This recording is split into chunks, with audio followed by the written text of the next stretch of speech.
For the first time, the AUDL Saturday Showcase journeys to the capital of Canada. Today in Ottawa, it's a battle between brothers, the Toronto Rush taking on the Ottawa Outlaws. The American Ultimate Disc League starts now.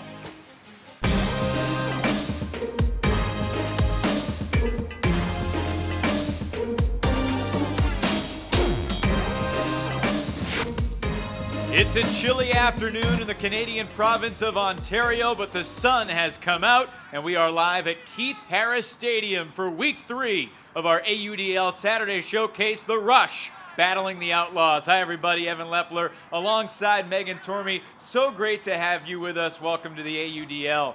These two Canadian cities have both played Ultimate for a long time. Toronto has always been the big brother against Ottawa. But Megan, you might say it's graduation day. Ottawa with something to prove today. Absolutely. They're so proud to be showcasing their first professional franchise. So today is a very big day for them to begin with.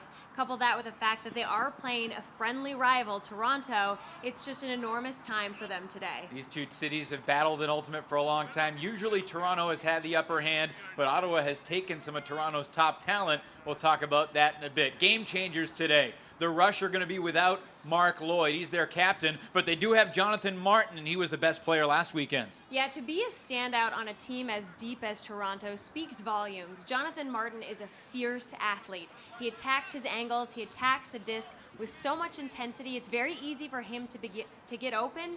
He's just an essential part of the Toronto offense. Martin led the Rush 2 weeks ago. Toronto was idle last week, but they're 2-0, and if they're going to beat Ottawa today, they need to contain a guy they know very well. Many of the Rush have been teammates with Derek Alexander, who's been a star in the Canadian scene for a very long time. He is both a mentally and physically strong player. He leads Ottawa in hockey assists as well, so he very much dictates how the offense flows and gets it in the hands of the appropriate people. That kind of intelligence is going to move mountains for Ottawa. Nobody touched the disc more last week than Derek Alexander. The Outlaws went 1-1 in their first ever road trip, but today it's the home opener for the Ottawa Outlaws. They take on the defending Eastern Division champs from Toronto. It's the Rush and the Outlaws in the opening pull coming up next. If you want to follow the AUDL on your phone, now you can. Download the brand new AUDL app on your mobile device and get up-to-the-minute news on your favorite Pro Ultimate team. This is your new home for live scoring, up-to-date standings, game recaps, highlight videos, and more. It's the new best way to follow Ultimate at the highest level. Don't miss any of the thrilling hucks, towering skies, or monstrous layout Ds. Check out the free AUDL app today. Yeah, it's a zip car. I don't own it, I just use it when I need it. Zipcar has thousands of cars parked all over the city, even 2 on my block. You can use one for an hour or for a day. And Zipcar pays for gas and insurance. It's easy. Go to Zipcar.com to get your Zip Card, the key to vehicles parked in your neighborhood and across the globe. For work or play, find a Zipcar near you, book it, And before you know it, you're on the road. cars by the hour or day, gas and insurance included. Join for as little as $6 per month at Zipcar.com. It's really turned into a very pleasant afternoon for Ultimate here on the campus of Carleton University, just on the outskirts of downtown Ottawa. Welcome back for the opening pull as the Rush take on the Outlaws in their home opener. Both these teams began with 2-game road trips through DC and Philadelphia. The Rush swept their opening road trip. The Outlaws feel like they should have swept their opening road trip. And here they enter at 1-1. Megan, what are your keys for each team as they come into this game looking to make a statement, particularly Ottawa in their first ever shot against the one-time AUDL champions? Well, talking with Coach Froats before the game, he said part of Ottawa's problem last weekend was simply chemistry, and that's a storyline we hear so often at the beginning of the season.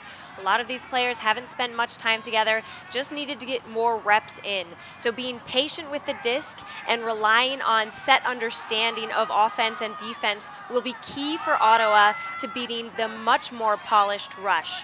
Rush, on the other hand, need to use the full depth of their roster against Ottawa. So many players on Ottawa know the Rush incredibly well. They can't rely on just a couple of players. It needs to be a full team effort to beat this Ottawa squad. One guy we won't be seeing on the field for Toronto is number 89, Mark Lloyd, the captain, general manager. suffered a knee injury training for the season. He went out before the game today but could not get loose, so he is inactive today. This is Isaiah Masek-Kelly as Toronto has carefully worked it down the field to this point. Thompson McKnight, he led the rush in touches in the opening road trip, and he picks up an assist on the opening point today. Mike Jones hauls in the score, and the Rush lead 1-0. Masek-Kelly and McKnight were huge players in the Rush's great weekend last weekend. Masek-Kelly walking away with 5 goals and 8 assists last weekend. McKnight leading the team in hockey assists, so clearly he is one of those individuals who a lot flows through him and out of it yields scores. That first offensive line for the Rush featuring Jones, Masek-Kelly, McKnight, Jeff Lindquist, Sachin Reyna, Cam Harris, and a Rush rookie, 19-year-old Nathan Hurst, who was part of the Canadian Junior World Championship team last summer.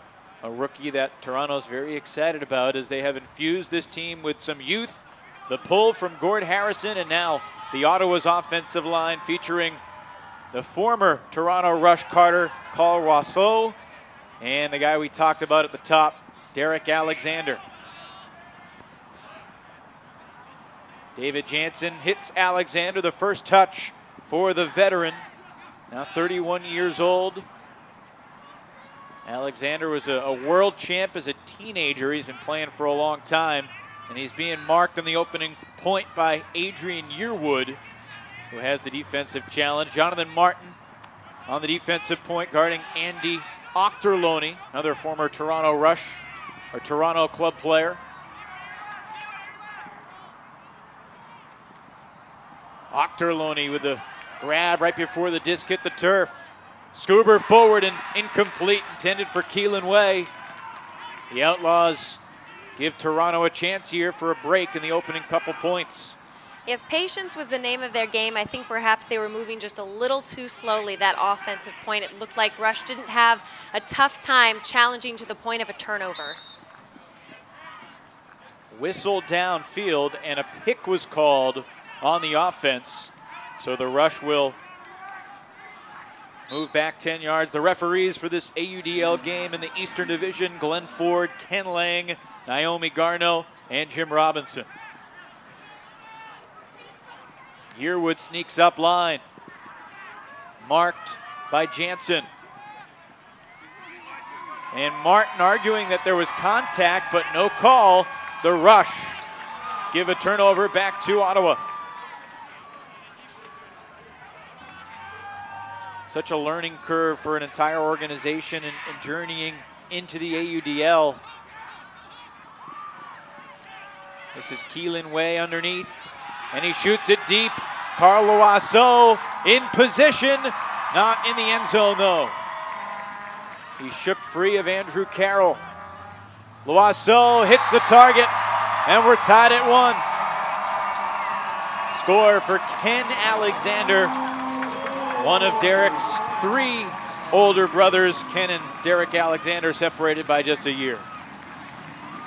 Much more flow to that offense, that point. You noticed Loiseau getting open quite easily. He's a very quick player, also quite intelligent, works well off of his defender, which is why we saw him with the separation that he had over Carroll, setting him up easily to make that throw for the score. Loiseau wasn't really expecting the deep shot, but neither was his defender, Andrew Carroll. Yeah, Loiseau just a little quicker to react when he saw the long throw going off. So Ottawa pulling to Toronto.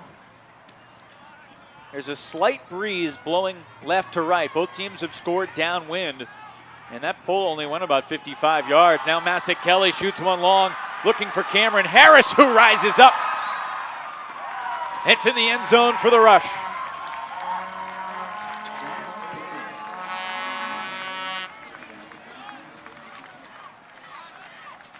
Perhaps closer to 50-50 than Coach Evan Phillips would have preferred, but taking the matchup, Isaiah Masek-Kelly finding the 6'2" athletic cutter, Cameron Harris, leaping over Robert Schmidt for the goal.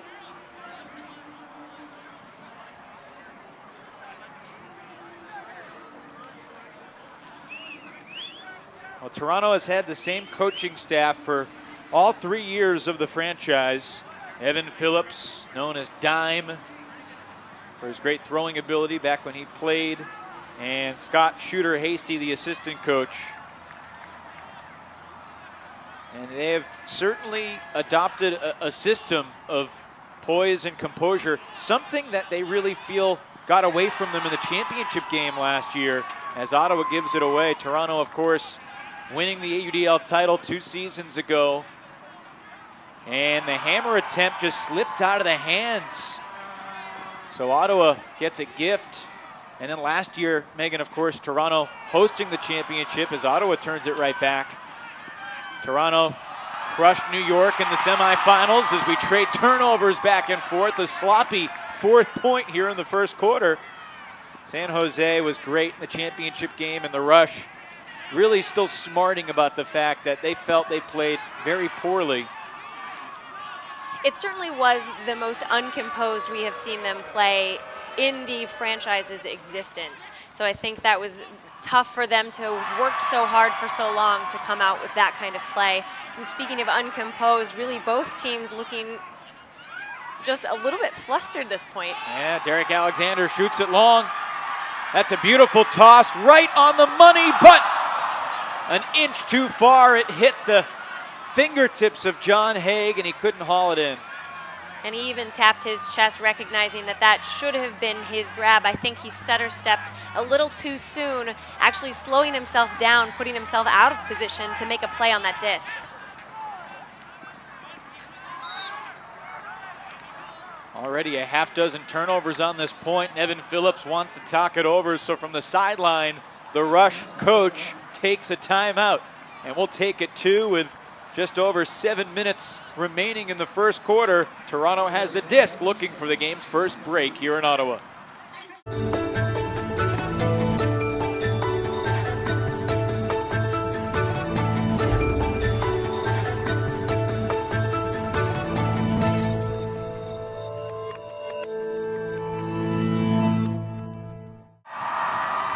Opening day at Keith Harris Stadium as the Ottawa Outlaws begin their first journey into the AUDL. And they've certainly done a great job getting the fans aware and active here in the opening game. And the weather has cooperated too, despite the fact that, has anyone told Canada that it's spring? It still feels a little bit like winter. I know, I felt like we stepped back in time a month and a half, 2 months as soon as we arrived. It's been a little more than chilly, to say the least. Yesterday, the customs agent in the Montreal airport said to me, "What brings you to a freezing cold Canada?" Did you say I didn't know it was going to be freezing cold? I said, "What's the deal? I thought it was supposed to be spring." Today's much nicer than yesterday. We got here yesterday, and it was in the mid-30s, speaking in Fahrenheit terms. And my car said it was about 4 degrees Celsius. It was chilly. Toronto leading 2-1. Massac Kelly swings it for Thompson McKnight. McKnight led the Rush in touches of the disc 2 weeks ago when Toronto swept through DC and Philly, and now this is a deep shot. Reyna in pursuit, and on the second effort, Sachin Reyna comes up with a reception. Toronto 10 yards away. McKnight looking to break the mark and finally gets it around Colin Green. This is Jackie Howe. Stall count rising. He just got rid of it around 6. And McKnight slithers that throw through to Cameron Harris. So at halftime, Coach Hastings did a wholesale change, and Coach Evans did a wholesale change on the Rush line. And that's really interesting. I was talking with both him and Coach Hastings before the game, and I brought up the championship game from last year, not really expecting a response. Both of these coaches are very, very patient, very sage. They usually focus on the game at hand and not the past and not the future. But they did say one thing they were going to do differently this year is if someone is not playing well, they're not going to let them stay on the field. They're going to put someone else in because they have the depth to do that. And we saw them exercise that this very point. And they recognize that because the championship weekend is going to be the most competitive weekend for them, they need to play every single game with that kind of intelligence and that kind of mental preparedness. Obviously, only one team from each division makes it to the Final Four. There's a great expectation that Toronto will be that team from the East, but while everyone else thinks it, they are trying their absolute best to play every game like it is a do-or-die situation. This is Loiseau, the former Toronto player. Loiseau becoming the general manager of the Outlaws. Last year, he would travel to Toronto for most rush games and practices, a good 3.5, 4-hour drive each way. Loiseau made many of those drives with Jim Lloyd, who's become a key figure in the AUDL, part owner of the Ottawa Outlaws. And it was Lloyd who basically asked Loiseau, hey, this is the Ottawa team. How do you feel about being the GM? Seems like a pretty good fit. Ottawa being patient until the hammer shot, and it's successful. Léon Forresno, 27-year-old who played at the University of Ottawa, gets the Outlaws within one.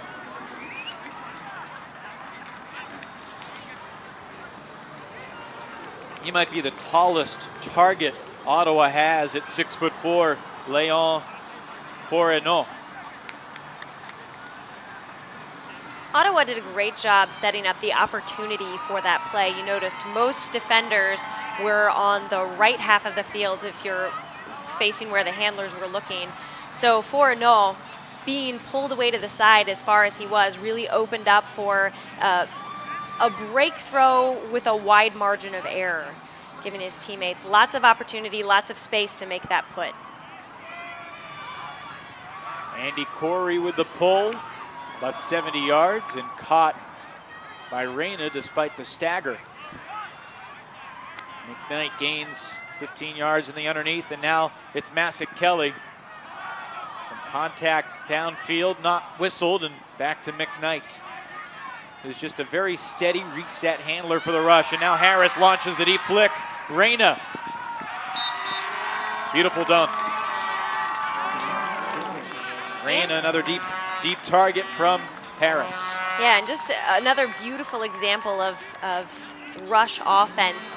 Some easy flow up the field, and once they've moved it about halfway, they throw to a target who started close to the thrower so that he has lots of space to run the disc down. How have you felt about Toronto's decision-making so far? Aside from the point where both teams were turning it over, I think that they're exhibiting really good patience. Again, talking with the coaches before this game, they mentioned that they're still getting accustomed to playing outside. Talking about the Canadian winter cold, takes a while before they're able to move from the indoor space to the outdoor space, and anyone who's spent a season indoors knows that it takes time to readjust to the wind, and I think they're recognizing where they are right now in the season, how capable they are of making these puts, and working that appropriately. Sachin Reyna with a goal to give Toronto the 4-2 lead. Asked Sachin Reyna before the game why he wears number 61, and he said, because Phil wears number 16 and he's older than me. Speaking of Phil Watanabe, who's 43, I told him, well, you can just wait for Phil to retire. He said, yeah, but that will never, ever happen. The ageless Watanabe for Toronto. Ken Alexander with a big swing of the field finds Ochterlony. And back to Derek Alexander.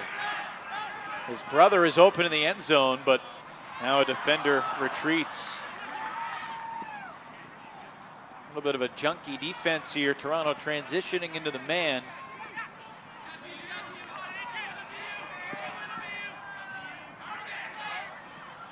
One intricacy of the ultimate here at Keith Harris Stadium, because of the goalposts that are permanently implanted in the front of the end zones. Canadian football fields, the goalposts are in the field of play, unlike on American football fields at the back of the end zone. So we're only playing on what is the 110-yard playing field proper of the football field, consequently a 70-yard field instead of the typical AUDL 80-yard field. Ken Alexander with the score for the Outlaws. It's 4-3. The consequence of that, the field is almost as wide as it is long. Joking before the game, it's not quite a square, but much closer to a square. Much closer to it, yeah. 53 1/3 yards wide, 70 yards long with the 20-yard end zones at each end. How do you feel about Ottawa's flow on offense that last point? I think that they have done a better job of starting to work the field, both the width and using all of the players on the field. I still think, however, that Rush is doing a great job of cutting off easy opportunities. So most players are having to pause, look, wait, maybe take the second or third cut as opposed to having that beautiful kind of first cut flow that we see from the Rush. Ottawa did a good job, though, taking care of the disc. About a minute and 20 seconds on that last point with no turnovers. McKnight, you could see his eyes were solely on the idea of breaking the mark.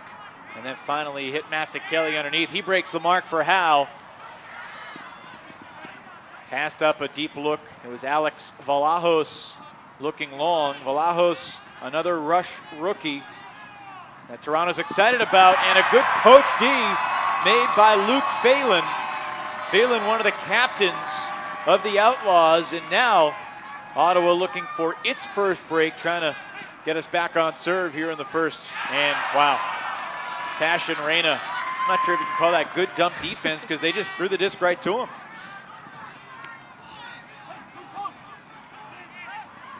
Kelly, the open side, score. And it's Harris who's been very involved in the first.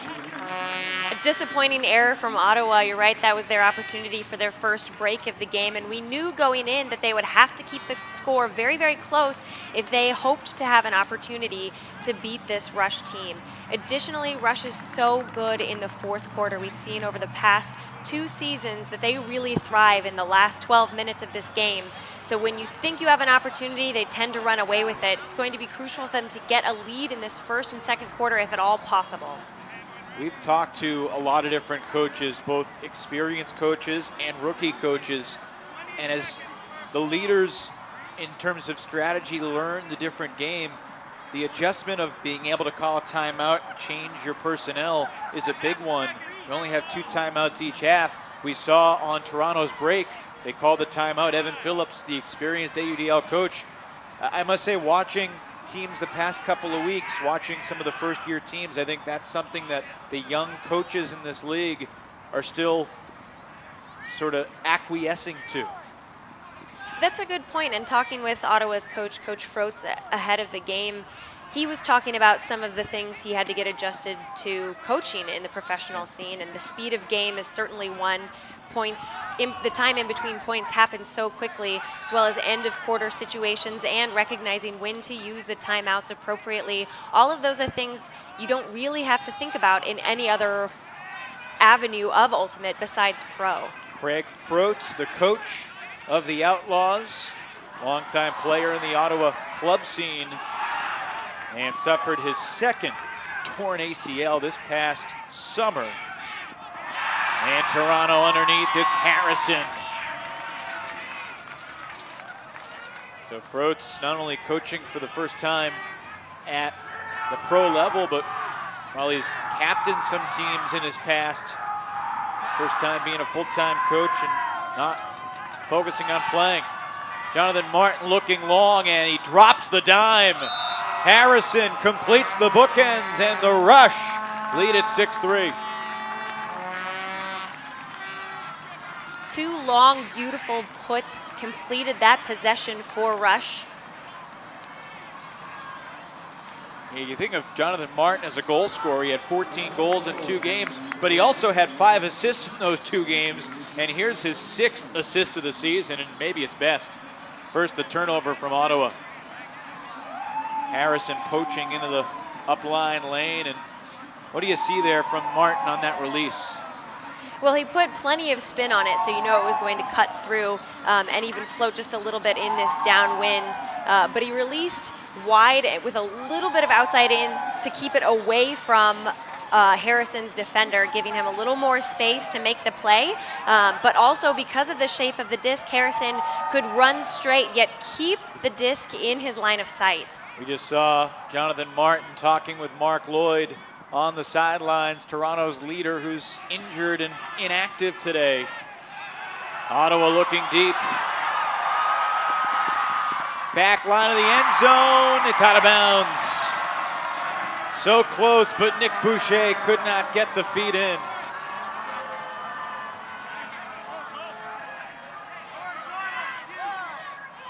Mark Lloyd mentioned how it might be a blessing in disguise how he's out a little bit. He gets so much attention. Obviously he wants to play, but he talked about how he'll have a game when he's +7, +8, a really good game. And people don't even notice that Jonathan Martin was +12 in that game. Martin getting better in pretty much every season he's played, and last year he was consistently one of the Rush's leaders in plus-minus. Ottawa taking another deep shot. Ken Alexander reads it well, and he was in the end zone. Jeff Lindquist confused by the fact that maybe there was no up call, or perhaps some confusion with the force. Alas, Ottawa scores with 13 seconds left in the quarter.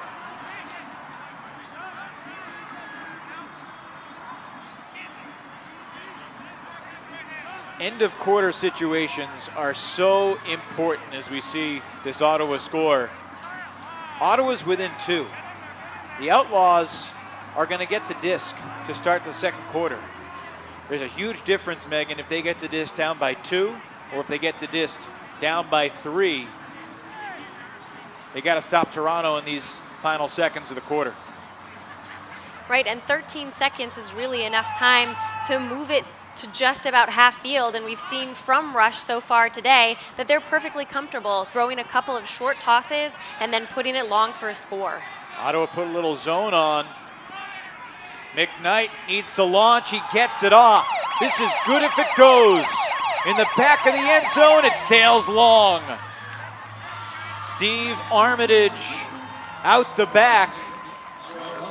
The Rush probably going to complain about the fact we're playing on a 70-yard field, but Ottawa gets a key stop to end the first quarter.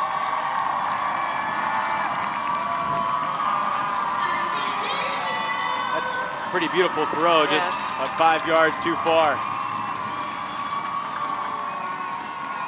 Well, the Outlaws have weathered the initial storm. The Rush have broken a couple of times, and the difference is 2. 1 down, 3 to go. The Rush leading the Outlaws 6-4. And we'll return to Keith Harris Stadium in just a moment.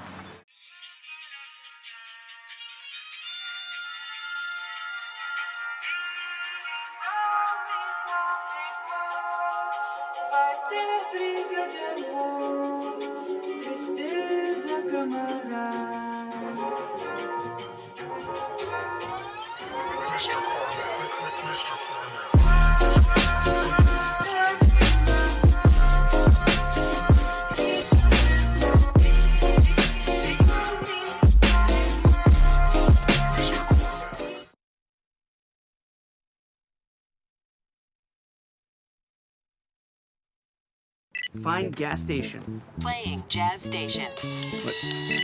Hi, gas? Cat migration. No, I don't want a full tank Frank. How do I get gas? When you travel, new doesn't always mean improved, except for Motel 6's new improved website. In just a few clicks, book a room for the lowest price of any national chain based on price or location. It's new and actually improved. I'm Tom Bodette, and we'll leave the light on for you. 10 goals in the 12-minute opening quarter. The Rush scored 6 times and lead by a couple. We jump into the first quarter highlights. Some exciting plays back and forth. Sachin Reyna and Cameron Harris had a great connection, Megan, in the opening quarter. Harris impactful both on throws and catches. Yeah, we saw them continue the chemistry they have developed so far this season, but Ottawa doing a fairly good job of keeping themselves together. A few chemistry mistakes aside, a few reading mistakes aside, they did a good job of holding tight. As the Tremendous second effort grab by Reyna, plucking it with a left paw. And then Loiseau just did not see Harrison. You talk about having handler vision. He saw the open man but didn't see the defender just off the side. Ottawa down 2 receiving. And it's Derek Alexander. Takes the push pass. Anatoly Vasiliev defending him. And a high release flick. Well done. Octorloni looking long for Loiseau. And a beauty. Carl Loiseau brings the Outlaws within 1. And Carroll, we saw, was guarding Loiseau earlier when Loiseau got enough separation to make an easy score on Carroll.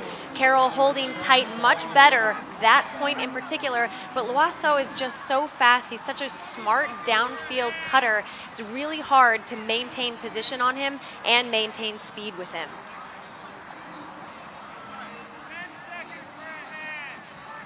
Loiseau, 27 years old. Started playing his first year of college, university competition. Become one of the better players in the Ottawa scene. And how about this play? You could tell that Alexander really wanted to break the mark. Octorloni sending it deep. That took 12 seconds.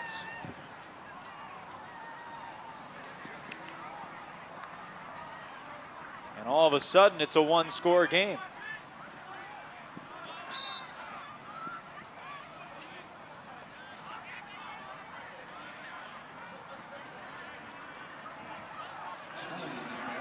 Whistle, and Harris will move back 10 yards.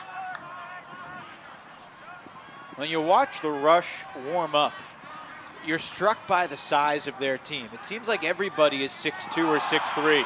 That one through the hands of Nathan Hurst. Throwing through the contact to Green. Ottawa looking for its 3rd score in a row, and that would tie it up. Oh, and a fortuitous float. Hammer to tie it. What a shot from Andy Corey, and the Outlaws D-line records their first break of the game.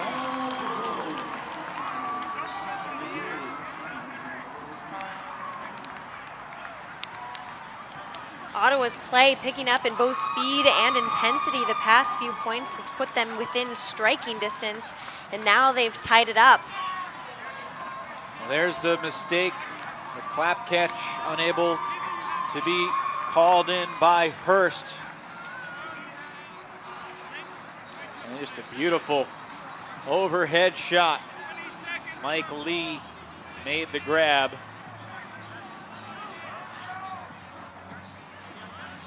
Mike Lee recently moved to Ottawa last year, joined the Ottawa Ultimate scene. He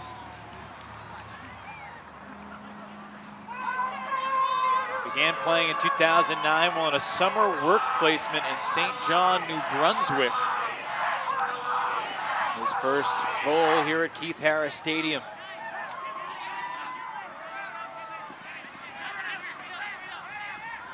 One of the questions we kept peppering different Ottawa players, what would it mean for you to beat this Toronto team? Because, you know, that we mentioned how Ottawa's sort of been a little brother in the Ultimate scene. At the highest level, Ottawa has never beaten Toronto before. There's a big deep shot from Martin. Is there enough float? Nope, there's not. Incomplete in pursuit of Harris. And now Ottawa's looking for its first lead. What do you think it would mean if the Outlaws were to beat the Rush today? Well, like I said earlier, this is a historic day for Ottawa to begin with. For them to couple that with a win against the Toronto squad would be enormous. Even though we saw Toronto's unblemished record go tarnished late in the season with a game against Montreal and then again in the championship. It's not like they would be making history by beating an undefeated team, but there's so much hanging on the line when you think about this rivalry that they have with one another, and the fact that no one has given Ottawa more of a second glance simply because Toronto's so good. Martin made amends for his throwaway by coming up with a D, and then he completes the point with a score. 7-6, the Rush in front. In terms of the Eastern Division, take the history between Canadian Ultimate and Ottawa and Toronto. What would it mean for the Eastern Division if the Outlaws won this game? It would put a lot more into perspective, I think, for individuals who don't know a lot about new teams coming into the Eastern Division. And what I mean by that is people automatically assume that Rush is going to be on top. The fact that Ottawa went 1-1 last weekend, I think, made people continue to overlook them. But if they beat this Rush squad this early in the season, it would suddenly open up more questions as to who's the strongest team in the East. Is Ottawa the new Rush of the East? Is there an opportunity for the kind of rivalry like we've seen between Chicago and Madison, say, where you're not entirely sure who's going to walk away #1 in that division? Well, the Rush didn't lose a regular season game until the final game of their second year. So Ottawa has a long way to go to be in the same conversation of regular season effectiveness. But Ottawa certainly felt like they should have went 2-0. Alexander got Vasiliev off his feet with a fake. And now Keelan Way shoots it long. Ojo did just enough to disrupt the completion. Remy Ojo came soaring in, and Toronto will take over. He certainly didn't get his hand on that disc, but definitely influenced the outcome of that play. Reyna hits Armitage.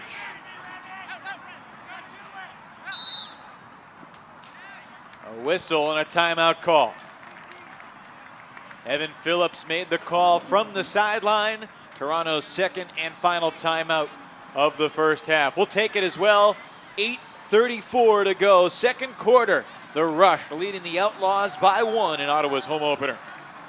If you want to follow the AUDL on your phone, now you can. Download the brand new AUDL app on your mobile device and get up-to-the-minute news on your favorite Pro Ultimate team. This is your new home for live scoring, up-to-date standings, game recaps, highlight videos, and more. It's the new best way to follow Ultimate at the highest level. Don't miss any of the thrilling hucks, towering skies, or monstrous layout Ds. Check out the free AUDL app today. Toronto and Ottawa, one of 8 games in the AUDL today, one of the 12 games in the American Ultimate Disc League this weekend. One other game in progress right now, Chicago and Minnesota. Looks like a very intense back and forth game. Minnesota was up by a couple in the first half at Chicago's home opener. Currently the Wildfire leading 13-12 over the Minnesota wind chill. We'll keep you posted on that. If you haven't done so yet, download the AUDL app. Follow all the scores with us. Toronto with the disc, and it's Thompson McKnight, who's their steady handler, taking charge out of the timeout. Tomasic Kelly looking for Harris. Over the top, and Harris couldn't come up with it.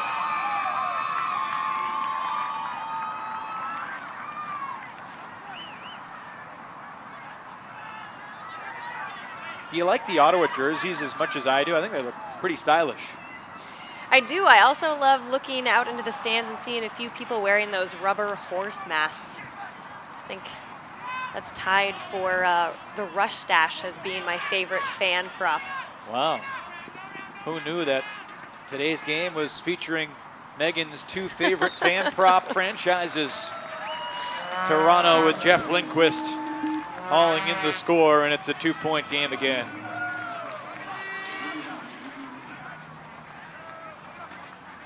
You didn't like Sonny, the pig mascot, at the Raleigh Flyers game a couple weeks ago? Oh, I didn't say anything about mascots. I like that mascot, okay, but people weren't wearing pig That's things. true. Same with Seattle, I believe Casey is the name of their mascot. Yeah, the Cascade. So a couple turnovers on this point. And now Toronto has scored 2 in a row after Ottawa tied it at 6. Yearwood picks up the assist to Lindquist. Mark Lloyd in the black shirt with the beard asked Mark the other day how he felt being prominently featured in the new AUDL card game, the Ultimate card game. And he said he liked it, but he needed the illustration of his full beard to be a little better. He was disappointed with the fact that he said guys take a lot of pride in their strong facial hair, if they have it. I fly clean shaven because I don't have that pride. Hope Mark gets his knee feeling better soon. The Rush have a busy weekend. They're at Montreal tomorrow at Percival Molson Stadium, the Royale's home opener. Toronto looking for its third point in a row. Ocho's dish was blocked by Jansen, but gets to the target, Vasiliev anyway. Into the end zone for Steve Armitage. That's 3 in a row for the Rush. Pretty offensive movement from the Rush. You notice they kept the throws short, tight, given that they were moving upwind. No one held on to the disc longer than just a couple of seconds. They purposely kept things moving, giving Armitage plenty of space. And of course, with him being as quick and speedy as he is, there's no problem for him to get that kind of separation right at the front of the end zone. And the way they had been playing up until that point, all they needed was a short toss to get it to Armitage. Timing of the cut, you can see Armitage break away right as Jackie Howe was about to make the catch, allowed Howe the easy target. You know, we've seen great teams get in full gear offensively, and perhaps there's nothing more beautiful to watch when a team is just so invincible offensively, making it look so easy. What are the key things you look for to know that a team is really feeling it offensively? Well, quick movement with the disc, whether it's your short game or your long game. But then I think it really speaks volumes with when anyone can have the disc and either have long or short options. They're not looking simply for the reset. Matthew Hogle able to make the grab, warding off Gord Harrison, and Ottawa snaps the 3-0 run.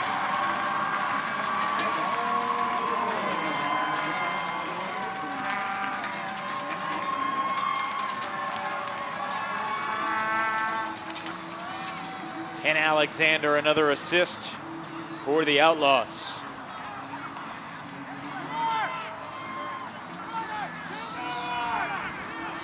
Definitely feels a little bit, despite the recent 3-0 run, that the Outlaws are settling in, starting to feel a little more comfortable.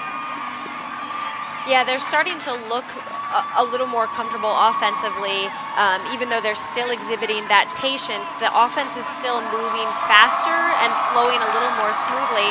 Then defensively, I think they look like they are not backing down from the challenge of guarding the Rush offense. Even when Rush is moving at its fastest, they're still there contending for that disc. Reyna, McKnight, Harris, Hurst, Masick, Kelly, along with Howe and Vlahos. A line of 7 for Toronto here on offense. That throw is a little short, but Sachin Reyna comes to the disc perfectly. Reaching around his defender, and then it's Jackie Howe turfing that one to the ground. So the door opens for the Outlaws.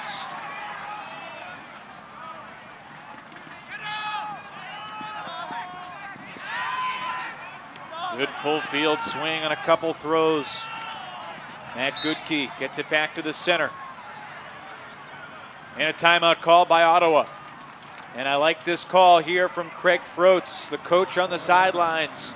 Stops the play. You can expect the offensive line to return. And the Outlaws aiming to get back within 1. We're just past the midway mark in the second quarter. Toronto leads 9-7. Find gas station. Playing Jazz Station. Hi, gas? Cat migration. No, I don't want a full tank Frank. How do I get gas? When you travel, new doesn't always mean improved, except for Motel 6's new improved website. In just a few clicks, book a room for the lowest price of any national chain based on price or location. It's new and actually improved. I'm Tom Bodette, and we'll leave the light on for you. Great view of the fans who have come out to support the Outlaws. A bunch of Toronto Rush fans made the drive 3.5, 4 hours as well earlier today. Jansen with the disc out of the timeout. Outlaws down by 2. Loiseau able to connect with Keelan Way despite the layout bid from Armitage. Aggressively marking. Loiseau gets there.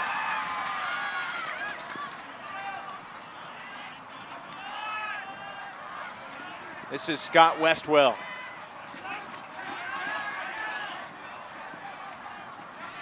Loiseau, Westwell, and Luke Phelan are the captains. Back to Ochterlony, the veteran.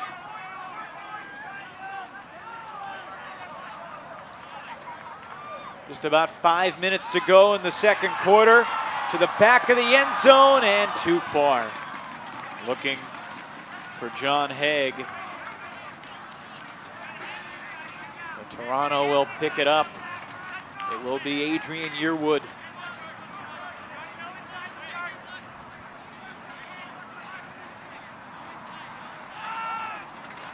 Adrian Yearwood, now 26 years old. Oh, and he almost threw it into the ground, but Lindquist saved him. Yearwood said that before college he had to make the decision, was he going to play varsity soccer, was he going to play ultimate? He says he chose ultimate and his life changed, presumably for the better. Here's Vasiliev, originally from St. Petersburg, Russia, but he's become a mainstay in the Toronto community as well. Vasiliev also played ultimate in Sweden for a couple of years, helping to grow the game in all parts of the world. Lindquist hammers Martin on the brink of the end zone and picks up the assist. The goal for Andrew Carroll. 24-year-old Rush rookie Andrew Carroll gives the Rush a 3-score lead again. Martin yet again trying to diversify his stats by throwing another goal for the Rush, showing just how versatile he is when he is on the field.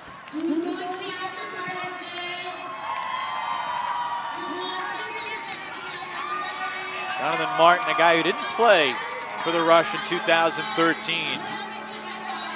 Mark Lloyd told me how much they wanted to get him to play that next year. He's an extremely powerful athlete that's almost designed for the bigger field, Lloyd said. Busy guy, high school biology teacher. He's married, his wife is pregnant. But a key contributor for the Rush. I understand that Jonathan Martin's wife is due in June or July, which is good news considering if she was due in August around championship weekend, things might get a little dicey. The Rush are hoping to be at championship weekend, of course. An important few points here for Ottawa in the final minutes of the second quarter. How will the tone of this game feel at the break? That's on the line here. Colin Green swings it nicely. This is Andy Corey. And now Matthew Hogle to Loiseau. Movement getting a little stagnant downfield here, Megan. Yeah, this is looking a little more like it did at the beginning of the game, where their patience was rewarded not with swift play, but rather very stagnant play. It was easy for the Rush to guard, and just as I say that, they get Corey downfield breaking away from the stagnation to open up an opportunity for Ottawa. That was just a throw to space right on the edge of the sideline. Derek Alexander with just tremendous vision. I talked about it on the AUDL podcast this week. The reverence with which people speak of Derek Alexander is just remarkable, and that's the type of throw where you can see why. Sometimes folks say he may not have a lot of goals or assists, but he's usually the most important player on the field. with his poise and his incredible throwing skill set. And Alexander's just had a remarkable journey. Back in 2006, well-documented accident. He fell from a 35-foot ladder. Everything about the fall said he should be dead. He was doing an apprenticeship working on houses. Fell off the ladder, woke up in the hospital, only remembers what people have told him about the situation. His son was not even 1 year old at the time, and he was told he would probably never play sports again. And yet, less than 2 years after that, he was on the world stage at the World Games, earning a spot back on the team. That's a nice shot. Can Hurst get there? No, just off the fingertips. And with about 2 minutes to go in the quarter, Ottawa will have the disc down by 2. This would be an interesting time perhaps for the Outlaws to take a timeout and get Alexander back on the field. One timeout remaining for the Outlaws before the break. When you think about the mental fortitude one would have to battle back from that kind of scenario, it's no wonder people hold Derek Alexander in such high esteem.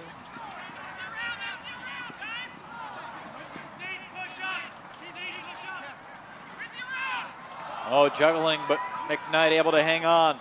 Swings for Masek-Kelly. Isaiah Masek-Kelly was a 21-year-old baby when he played for the Rush a couple years ago. Now he's a 23-year-old vet, and McKnight hits Armitage, a guy who didn't have a ton of ultimate experience before playing with the Rush, but former cross-country star Steve Armitage, a guy who just never stops running, and he benefits by being a primary goal scorer. He said his training is a little bit different than a lot of his teammates. He trains often he trains like he did when he ran 800. So he does a lot of track work. He's often sprinting short distances. You compare that to the trend most athletes on the ultimate field are taking now, which is to involve some plyometric training or CrossFit training, some kind of explosive or speed work. His, though, is time tested. It's what works perfectly for him given his role on the Toronto Rush. Final 75 seconds here in the first half. And that disc lands out of bounds, so the clock won't start until the release of the first throw.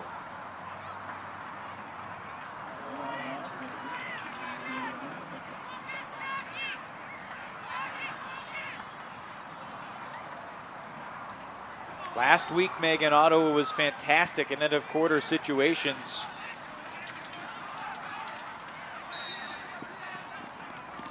Looks like a pick was called downfield. Ottawa will restart. Ochterlony. Underneath for Way. Right on target down the field, it's Westwell. Tries to swing it off the hands of Derek Alexander. And that throw may have been intended for Leon Fourneau. I think that was definitely the case, and Derek Alexander just didn't see that there was an open target in the line of fire. Vasiliev looking for Martin, the high arcing backhand, and Martin goes up big.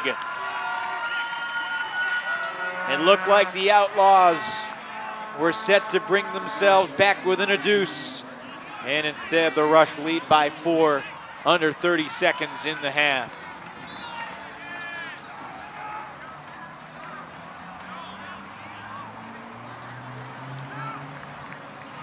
Westwell did all he could, but you could tell Martin had sized that up in the perfect spot, used his broad shoulders to clear space for himself. Yeah, it was great defensive play from Westwell, but even more indicative of athleticism on Martin's part, the way he stood his ground, kept his space, and yet kept his perspective on that disc. Looks like Ottawa may have taken a timeout for the final 24 seconds in this first half. The Outlaws don't have another 2-game weekend this week. Ottawa, though,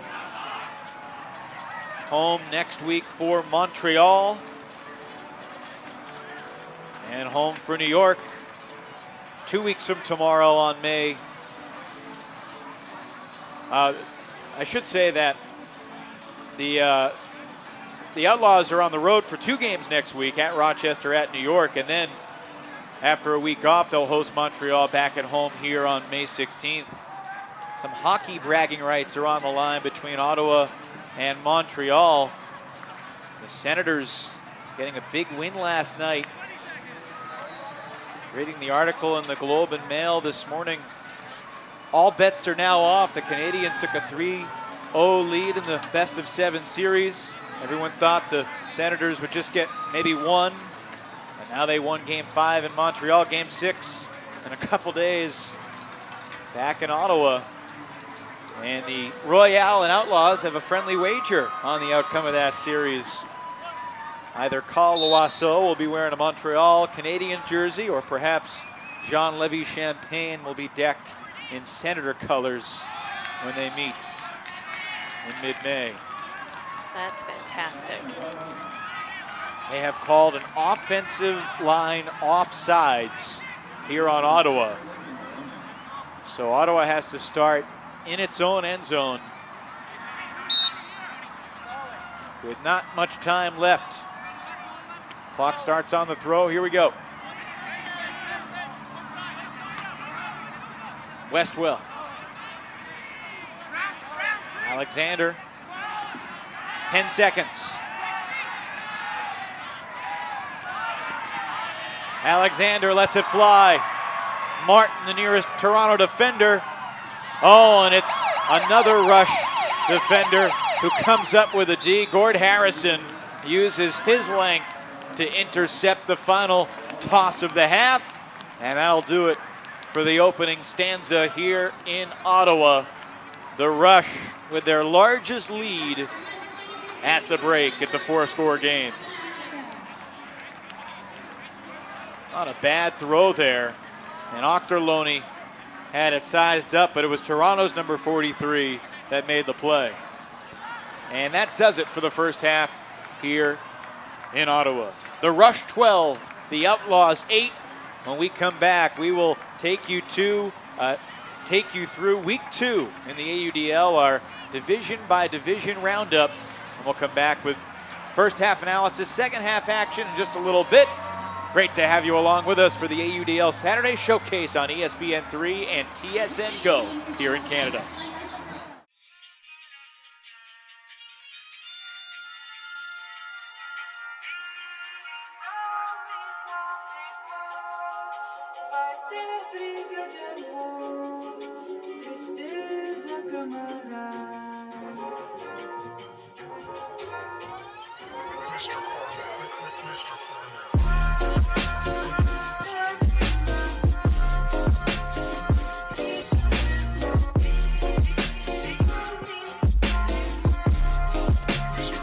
Week 2 in the West, full of drama. San Diego's Jimmy Mickle, huge flick to Andy Curtis.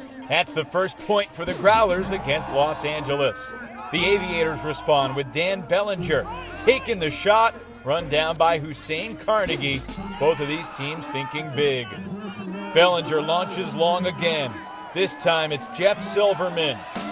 The left-handed Sky. One more throw, and it's Carnegie who collects another score. Heck of a game for Carnegie, whose defense matched his offense.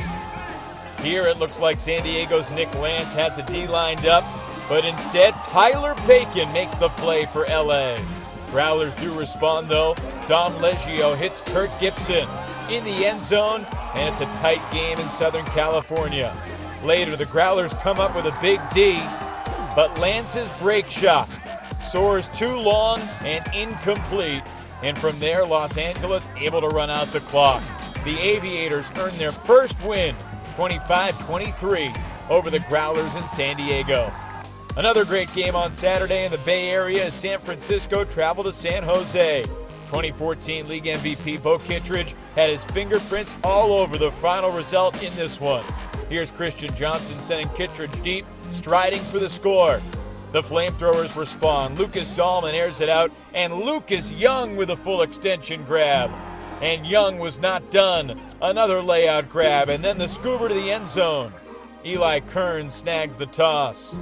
San Francisco made a slew of exciting plays in this one. Number 10, Federico Chialvo, full speed and gets there first. Then Henry Conker lays out for the D.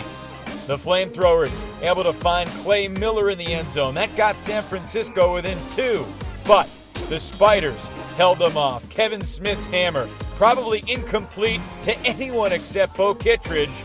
Ashland Joy made his season debut in this game, a gorgeous backhand to Kittredge, and then time for Joy to go deep. Bo's got that throw, and Ashland shows some bounce. San Jose 29, San Francisco 26. Perhaps the game of the weekend was Vancouver at Seattle. Cascades captain Reed Koss with a D, but then Koss had his flick canceled by the Riptide defender. Donnie Clark denying Vancouver's deep shot. Later, Andre Galitz the huge grab. Gagan Chatha's flick to the end zone, deflected, but Darren Wu catches it anyway. Late in the game, Vancouver's Richie Tam providing unreal handler defense. Tied at 20 in the final seconds. Darren Wu catches on the doorstep, pivots, and discovers Edward Guo. He broke away from the stack, and Vancouver's up 1 with 2 seconds to go. Seattle unable to get a Hail Mary toss off in the final moments, and the Riptide gets a huge win in Seattle, 21-20. The Cascades will look for revenge in Vancouver this weekend. Meanwhile, San Diego, desperate for its first win. The Growlers are at San Francisco and San Jose in Week 3. The Madison Radicals made their 2015 debut at Indianapolis, and it didn't take long for the defending Midwest champs to return to form. Kevin Pettit-Scantling with the early sky, and then the beautiful put read well by Bill Everhart. Radicals jumping in front early, and with the lead, Madison's Zone D took over. We speed it up and show you just how hard it is for Indy to gain any ground. The AlleyCats forced to throw so many passes against that Madison zone, but this time Indy does convert, finding a crease to hit Cameron Brock. Another of the AlleyCats stars, Travis Carpenter, comes up with a D. But Madison's own stud, Andrew Mechanix, retaliates with a layout D. And then, after his teammates prime the point, Mechanix completes the bookends. This next play was ridiculous. Scott Riggles. He'll fumble it, then use his foot to keep it alive and make the catch. Unreal. Indy pays the price for leaving Tim DeBile wide open in the end zone. And the outcome of this thing pretty much decided, but at the end of the game, Carpenter refusing to give up, bringing the relentless hustle. AlleyCats would score last, but Madison scored most. 26-18, the Radicals roll in Indiana. The very next day, tough conditions in Cincinnati as Madison looked to sweep its weekend road trip. A game full of rain and wind played into the Radicals' fundamental favor. The Revolution just could not get in sync. Some careless drops and some near misses. Scoring didn't always come easily for the Radicals either. Only 12 total goals in the first half of this one. But Madison led 10-2 at the break and cruised to the finish line. Mechanix was a maniac on the mark. A foot block right there, and then one more for good measure. Radicals cruise to the finish line behind Scott Riggles. He's so big, it's not fair. Radicals rookie Colin Camp led Madison with 9 goals in the 2 wins, the latter being a 14-score rout over Cincinnati. 2 Midwest teams still have not played yet. That'll change when Minnesota visits Chicago in Week 3. The Raleigh Flyers may be new to the AUDL, but already they've embraced the double-team rule to their advantage. And against Jacksonville, the defense produced some early breaks. Taylor Pope, the beneficiary who scores the goal. On offense, the Flyers think big. Justin Allen in pursuit. No problem. The Jacksonville Cannons can play the deep game too. Matt Bode makes the play in the end zone. And later, the Cannons launch quickly. 2 tosses, all they need to go the length of the field, and Mike Hickson snags the score. One of Jacksonville's many big fellas laying out for the Cannons. Hard to tell who this throw's intended to, but again, it's Bode who claims it. But the Flyers never relinquish their lead. Jarrett Bowen, the 6th scoober to Brian Casey, and the Wilmington connection helps to put this one away. Raleigh impervious to the rain, improving to 2-0 with a 33-26 win. Elsewhere, Nashville hosting its inaugural game against Atlanta.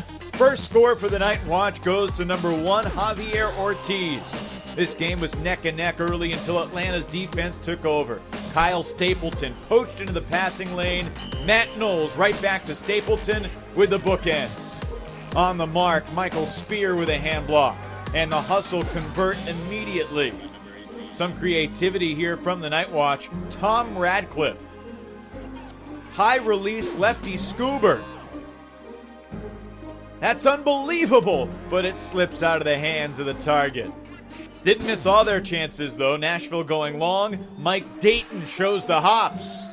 Some physical play late in this game, but Atlanta remained composed. Alan Laviolette drops the hammer on the NightWatch, and the hustle prevailed 23-17.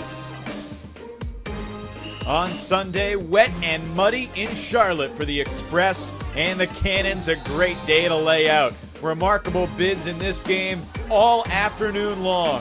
Jacksonville earned the first break in large part thanks to plays like this. John Best plays catch-up and leaps over the top, comes up with a D. And at the other end, it's Best, this crafty push pass. The unorthodox break leads to the easy score. Cannons in front, but Charlotte stayed close. Shane Sisco lays out, this field becoming a slip and slide. Bodies tumbling everywhere, looks like fun. Late in the game, Ed Fox hits the handler cutting into the end zone. That ties the game at 19. In overtime, Charlotte forced to throw the 50-50, and Jacksonville comes up with a D. The Cannons again look long, and it's Hickson. Gets the feet in bounds, Jacksonville up 1. And with one more big layout D, the Cannons able to seal the deal on their first AUDL victory. Final in overtime, Jacksonville 21, Charlotte 19. 2 weeks in the South, Raleigh sits at 2-0. Atlanta and Jacksonville set to meet in the Hustle's home opener this weekend. Week 2 action in the East, both DC and Ottawa seeking their first wins. Here, David Boylan-Colchin, a spectacular play for the DC Breeze in the first. This was a tight game early. Ottawa comes up with a D, and as the opening quarter clock expires, the Outlaws beat the buzzer. Andy Ochterlony hauls it in, and Ottawa leads 5-4 after 1. Then DC found its rhythm, timing their cuts well up the sideline, and it's nice to be a little lucky sometimes. Boylan-Colchin hauls in the misdirected pass for the Breeze. It may have been Ottawa's first AUDL game, but the Outlaws have the end-of-quarter situations figured out. Leon Forrest-Null ties it up at 10, heading into the half. Fast forward to the fourth, Ottawa down 2, unable to score here, and DC capitalizes at the other end. Chip Cobb runs this one down, and the Breeze finish this one off with David Berg sneaking up the line. DC prevails 23-19 in the contest between Capitals. Ottawa, though, with a chance to bounce back less than 24 hours later at Philadelphia. Outlaws came to play. Lance Blackstock deflected the Phoenix look long. Ottawa goes up 5-2, but Philly responded. Austin Bonelli horizontal. And then Matt Michelson sprinting to the end zone. He's got it. Later, Elliot Lambourne laying out. That's ridiculous. But even with all the defense, Philly could not convert often enough. Scott Westwell hits the open man for the easy score. That put Ottawa up by 2.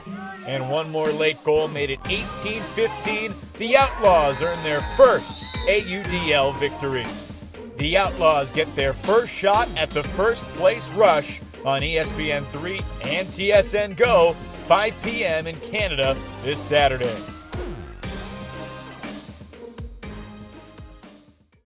Yeah, it's a zip car. I don't own it, I just use it when I need it. Zipcar has thousands of cars parked all over the city, even 2 on my block. You can use one for an hour or for a day. And Zipcar pays for gas and insurance. It's easy.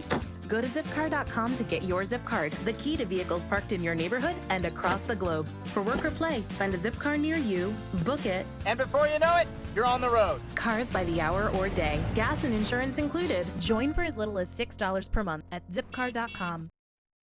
Welcome back to the capital of Canada, the city of Ottawa. Beautiful architecture downtown and back inside Keith Harris Stadium, where the third quarter is getting ready to begin. Hi again, everybody. Evan Lepler with Megan Tormey. The score at the break, Toronto 12, Ottawa 8. What was your prime takeaway from that first half? That Ottawa has to give just a little bit more to keep it close to Rush. We saw some great defensive and offensive play from them, but they lacked the crispness, the continuity that Rush has. And towards the end of that quarter, that's really when Rush started to separate in this game. We jump into the first half highlights. Ottawa had opportunities. They went on a 3-0 run to get back in the game after they were down by 3, but they couldn't build on that. And a couple key mistakes allowed Toronto to capitalize. Yeah, like I said, Ottawa came out looking trepidatious, but not quite afraid of the Rush. But then they started losing just that last-ditch effort that Rush had in spades. We saw that on offense. We saw that on defense here, as Gord Harrison demonstrated. They were there pressuring Ottawa every single play, and they were there fighting hard for every single point. So Toronto up by 4 as the second half is underway.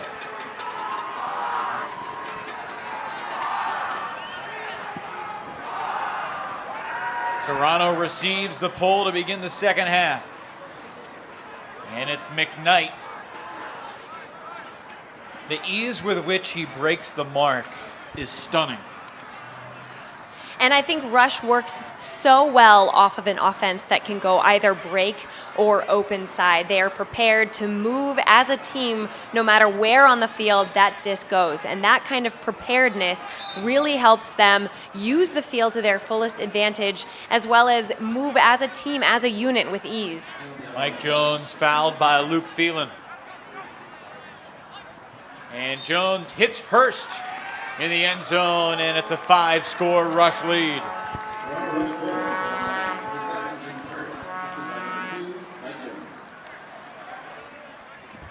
A little kick spike to punctuate the score from the youngster Nathan Hurst.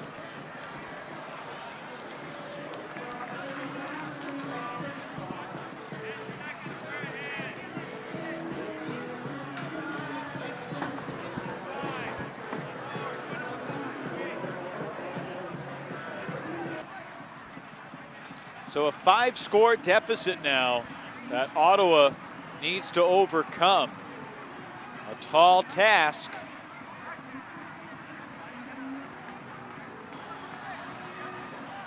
Harrison to pull.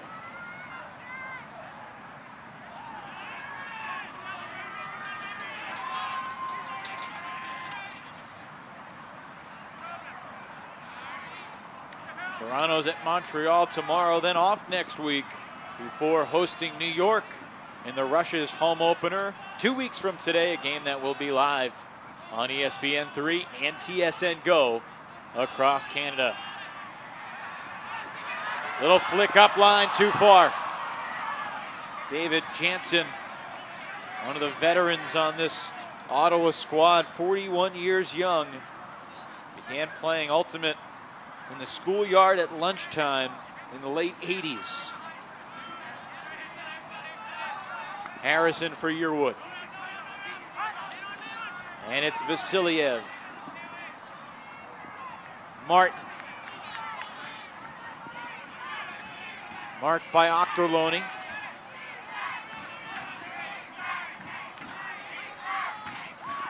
Lasso tried to climb the back of Carroll, but it's ahead to Harrison. And now Martin. Armitage breaking away. Beautiful put from Martin, and the Rush are starting to pull away. Yeah, nice throw, really just right up the sideline.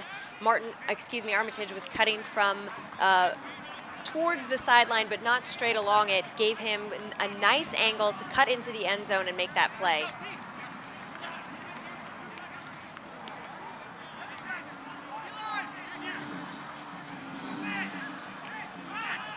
Keelan Way looked like a decent shot, but maybe just a little bit too much angle on that disc, not enough float and finesse. And Martin, on the other hand, that perfect amount of float for Armitage to make the easy clap catch.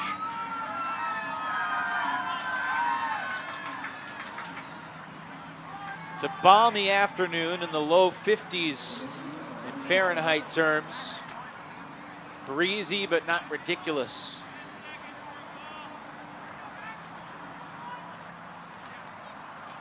Big blading backhand pull from Cameron Harris.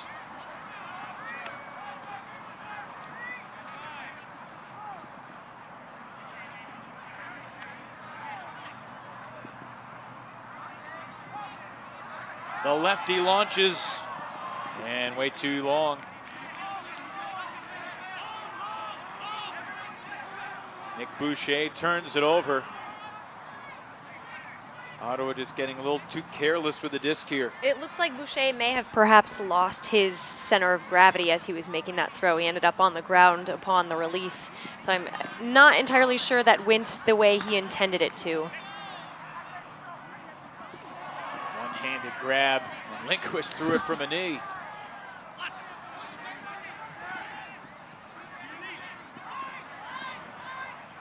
Andrew Watts' throw off the fingertips of Andy Kubinik.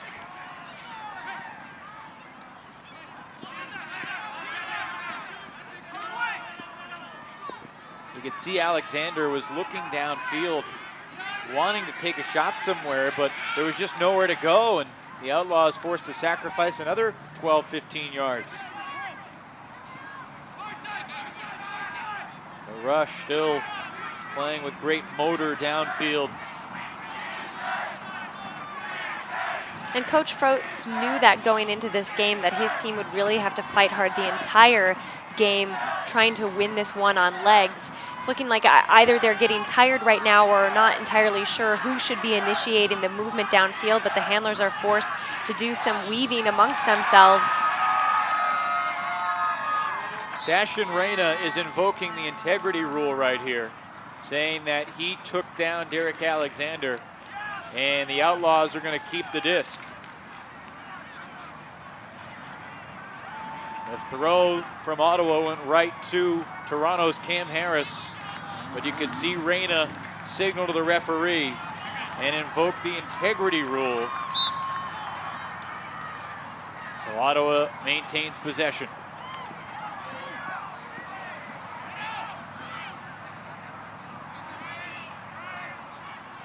And Ottawa capitalizes. Andy Corey to Luke Phelan for the score. It's one of the longer points of the game, about 2.5 minutes off the clock there.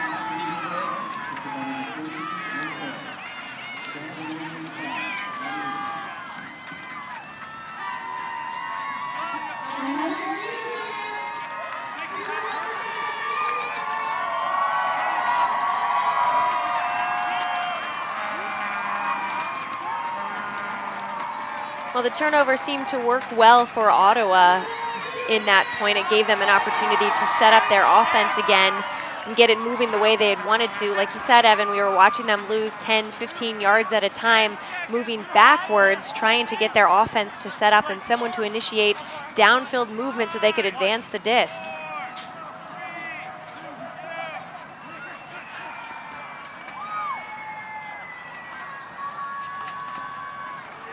Hurst receives the pull deep in the end zone.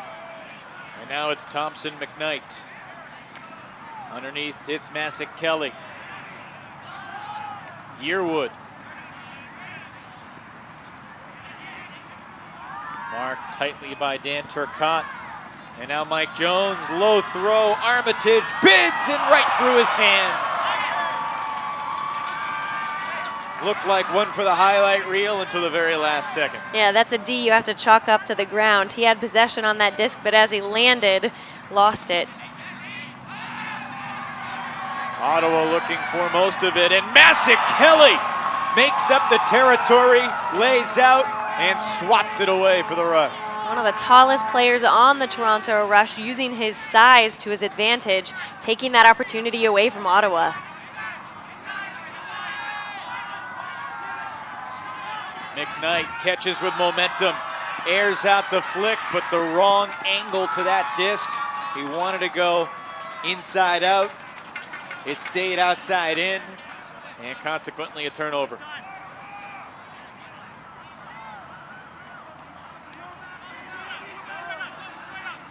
Colin Green to pick up. Up the sideline for Turcotte. Another Canadian veteran back to Green. And that disc is right for Kelly.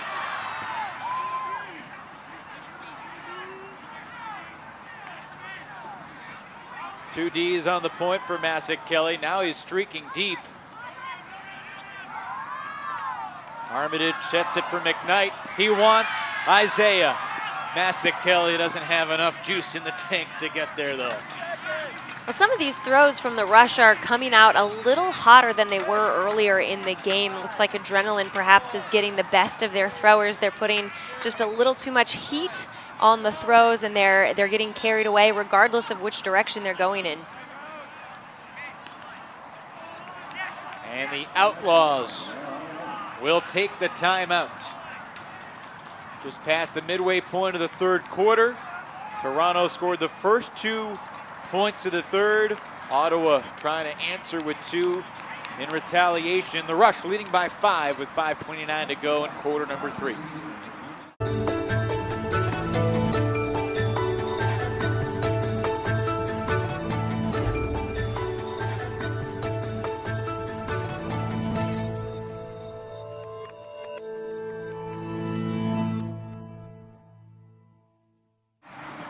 Well, the breeze has been light but steady throughout the afternoon, and the goal scoring has become a little bit more sparse here in the third quarter as each team takes shots and at times unsuccessful. This is just the 4th point of the quarter, more than 6 minutes gone. Through 2 weeks of the AUDL season, the average 48-minute game included about 46 goals, almost 1 full goal per minute of action. And this quarter going much slower than the other 2 quarters. Both quarter 1 and quarter 2, the score was 6 Toronto Rush, 4 Ottawa. We're not going to see the score nearly that high this quarter. Oh, just a turf disc there from Derek Alexander, uncharacteristically done. And contact was called. Vasiliev will advance further toward the end zone.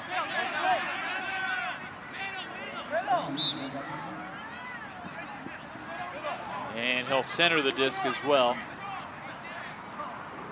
Foul that occurs that close to the end zone, they get the luxury of the center. Vasiliev to space, and Martin gets the feet in the end zone for the Toronto goal.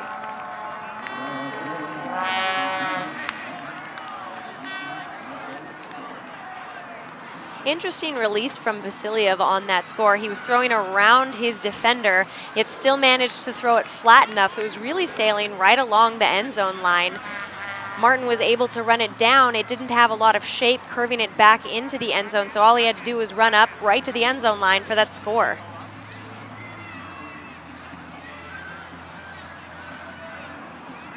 There's such a fine line. You teach a young thrower, you don't typically want to throw an air bounce like that and have the disc pop up, but when there's so much space in the AUDL field and the wind is not incredibly ferocious, that's an effective way to allow Martin to run to it. When you're teaching a young player, what do you teach them in regards to that air bounce throw? I don't know that I have ever taught a young person to use air bounce, quite frankly, to answer that question, honestly. What about you? Have you ever taught a young individual to use air bounce? You usually don't teach them to do it because you want to teach them to throw it flat and so have the disc not pop up in the air. But then when you are throwing with them and you throw that air bounce, like, oh, that's cool. How do I do that? You say not yet. Imitation, the finest form of flattery. After Ottawa's turnover, it's Jones all the way back for Watts. And now Harrison in the end zone. We've seen this from some younger teams, some newer teams in the league. Third quarter, fourth quarter, the gas tank of defensive energy starts to fade. And I certainly think that has a lot to do with where we are in the season and honestly where we are in the country.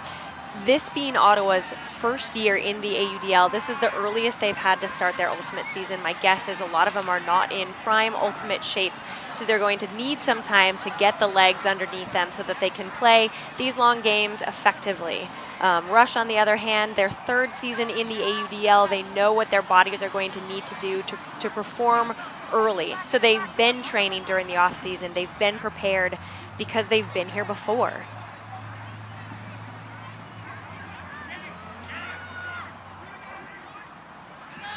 So far, the Rush leading the Outlaws 4-1 in this third quarter.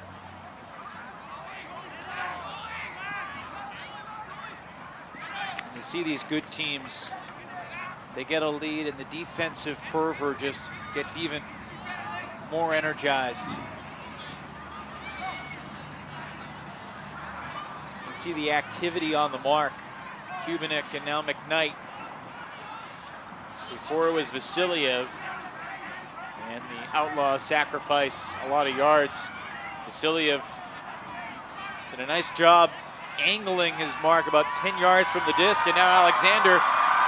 Was it too far? No. Nice shot from Derek Alexander. Leon 4-0 for the Outlaws. After a few deep overthrows from the Outlaws in the back of that end zone, it looks like they've made the adjustment. They understand where the end is right there. That put from Alexander, expertly put so that it was just at the edge of the end zone. Remarkable touch from Alexander. That disc looks flat, but it has just enough outside in angle to become a little bit easier to catch right near the back of the end zone. Alexander, now the father of two young kids, 10-year-old Aiden, 6-year-old Chase. I asked him if his kids had good flicks yet, and he said right now they're still focused on basketball and hockey, football as well. Maybe coming to Outlaws games will get them a little more active with the disc. Cam Harris on the second effort got the feet in bounds for Toronto. He dragged his feet right near the back line and perhaps the play of the day for the Rush.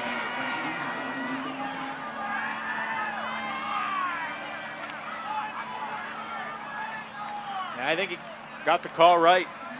Yep, I think his back right toe was still very much inbounds when he made that catch. That's the club junior catch of the game. Isaiah Masick-Kelly forced Harris to leap for it and then lay out for it. At first you don't succeed. Try again. Off the fingertips and then into the grasp with the foot touching the back of the end zone before he soared out of bounds. Yeah, that was a great catch. It would have been beautiful in his first attempt. It was still exciting on the second.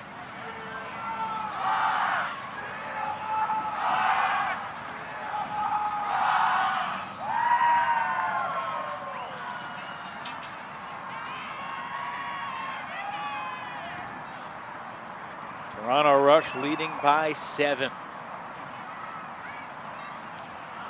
Very busy day in the AUDL. Chicago did come back to beat Minnesota in the season opener for both of those squad. 20-14 was the final. Chicago improves to 1-0. Minnesota 0-1 in the Midwest. Another quick turn from Ottawa leads to Toronto in search of its first 8-score lead of the game.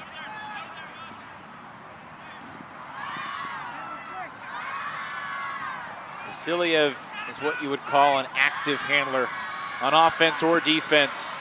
And the D for Ottawa's Scott Westwell.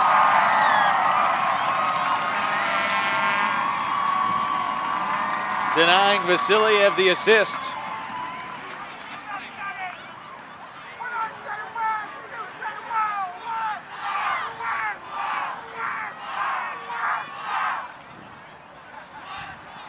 Under 2 minutes to go in this third quarter.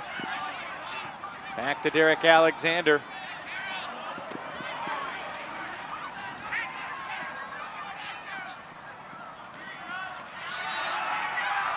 Shooting long. Ken Alexander connecting. Once again, it's Leal for a no.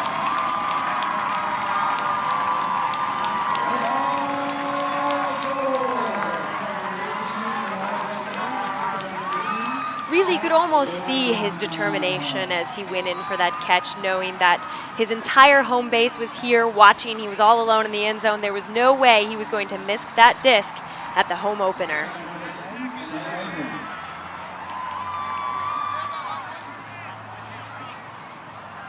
Here's the D from Westwell on Vasiliev's shot. And then Alexander got it around the mark of Armitage. Ottawa back within 6.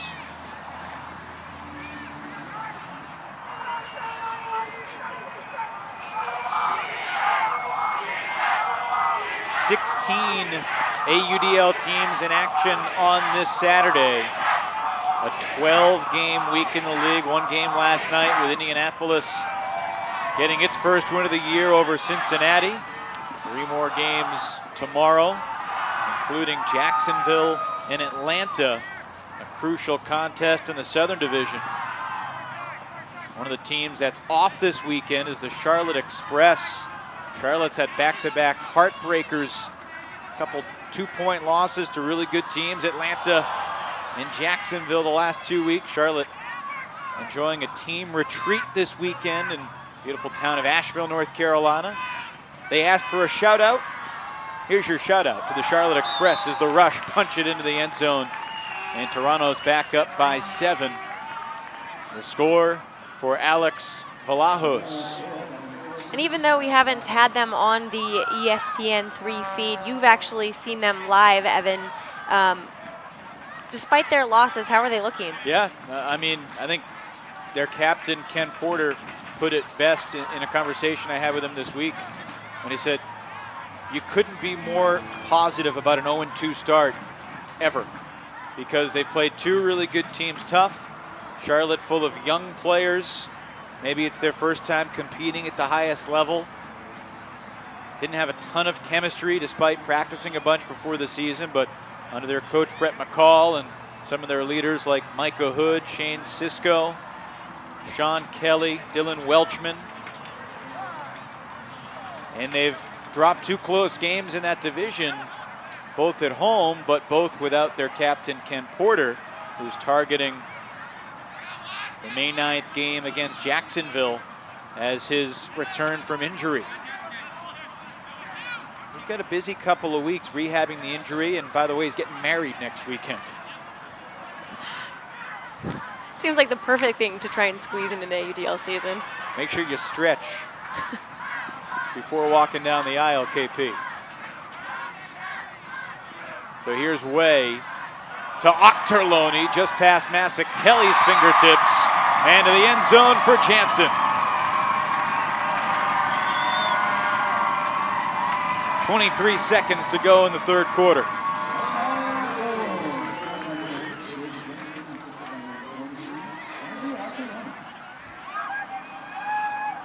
Well, if nobody scores in the final 23 seconds, we will have our 3rd straight quarter with the score Toronto 6, Ottawa 4.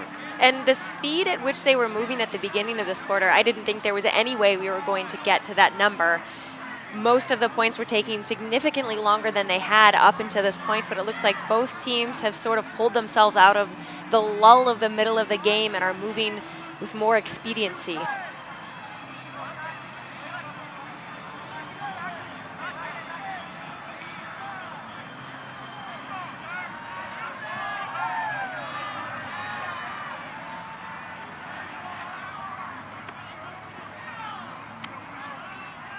"20 seconds. Here's Hurst to the middle of the field for Harris. Lindquist. Nobody's breaking deep yet. Now Harris takes off. 8 seconds. McKnight over to Jones. Downfield with 3 seconds. Vlahos for Harrison just over his reach. And for the third straight quarter, Toronto wins it 6-4. The Rush up 2 at the end of 1, up 4 at the break, and the defending division champion Rush leads by 6 at the end of 3. An estimated 1,700 here at Keith Harris Stadium for the home opener for the Outlaws, and after 3 quarters, it's the Rush showing why they're a championship caliber team. 6-point game as we head to the 4th on ESPN3 and TSN Go.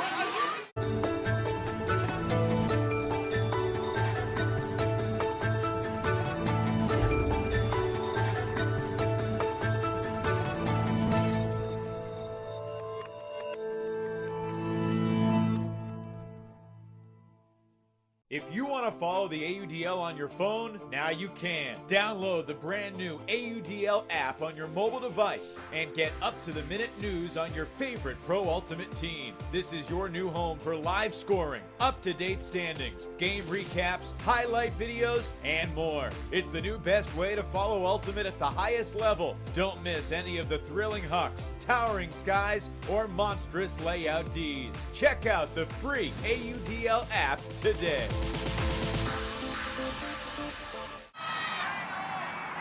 Good to see a lot of young fans in Outlaws gear.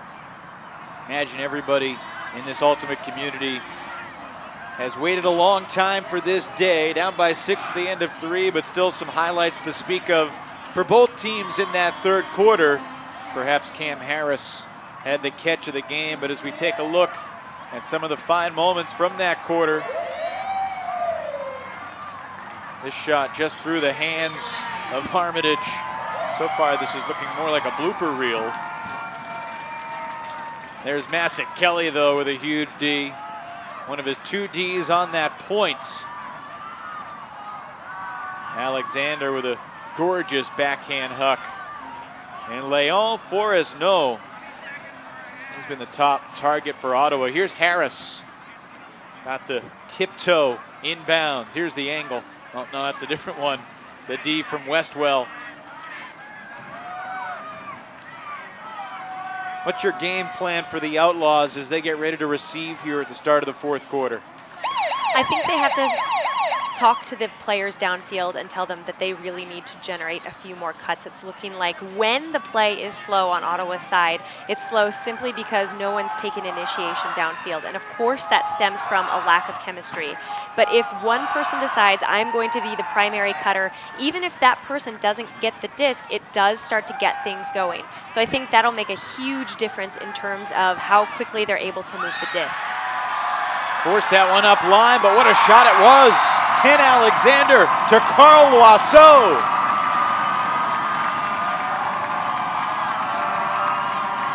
"14 seconds off the clock, and the Rush only up 5.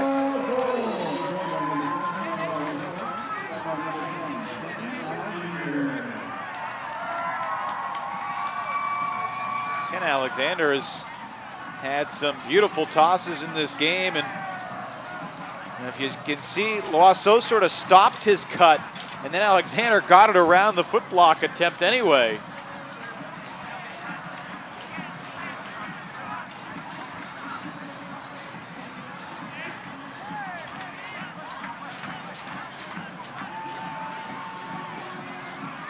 Loiseau, and he's not playing ultimate. He works at a consulting firm as an accountant. Ottawa had the great win, their first win over Philadelphia last week, and a stall called on McKnight. Ottawa will take over here. Bryce Ring sees the double team. Ottawa still keeps it alive. That disc pops up, but hauled in by Ring.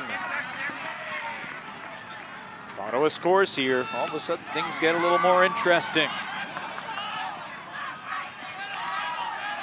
Ottawa shows patience until that toss from Boucher, and he immediately put his hands to his head after he released it. Wide open, Vlahos airs it out. Harris reads it. Cam Harris with two hands. Nathan Hurst has the score. Harris picks up the assist, and the Rush back up by 6. Harris is just a monster receiver. You saw that disc going up and started, the flight of the disc started to slow. Harris knew he would have to make a big grab on the disc. Even with a Schmidt on his back, he was able to come up, grab it, no problem. And then Hurst, being the wide open receiver who followed the play, an easy score from there.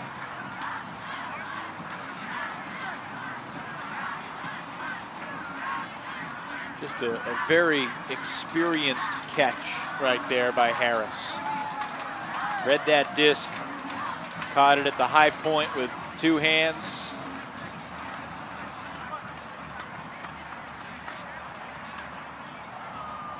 (19-13).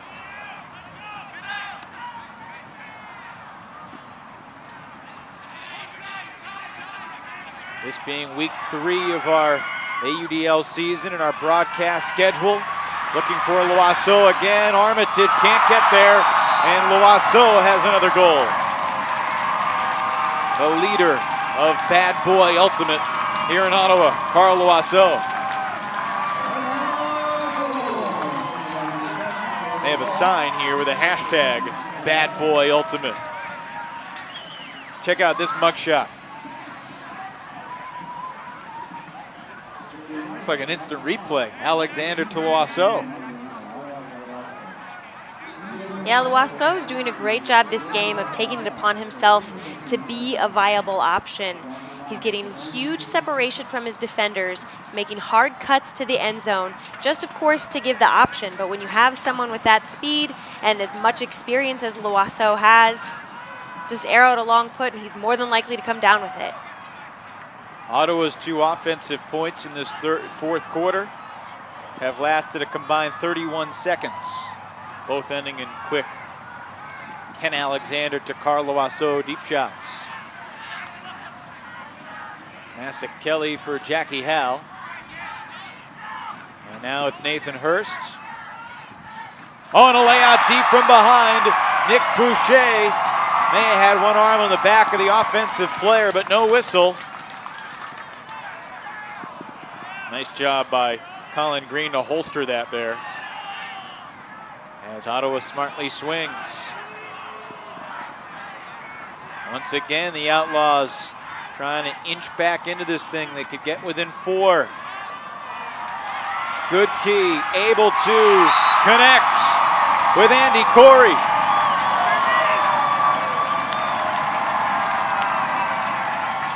Andy Corey went to school here at Carleton University in Ottawa, now playing professionally at the home of the Carleton Ravens. And the Outlaws are within 4. Yeah, Corey has been one of the longest members of Elite Ottawa Ultimate. He's known as being just a reliable defense player, a reliable downfield cutter.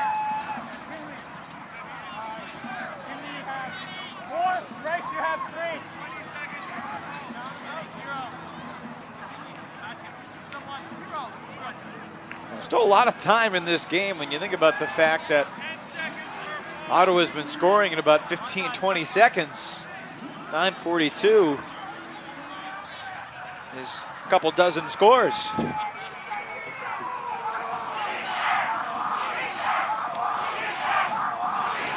When Toronto needs to settle it down, they usually get into the hands of McKnight or a guy like Jeff Lindquist.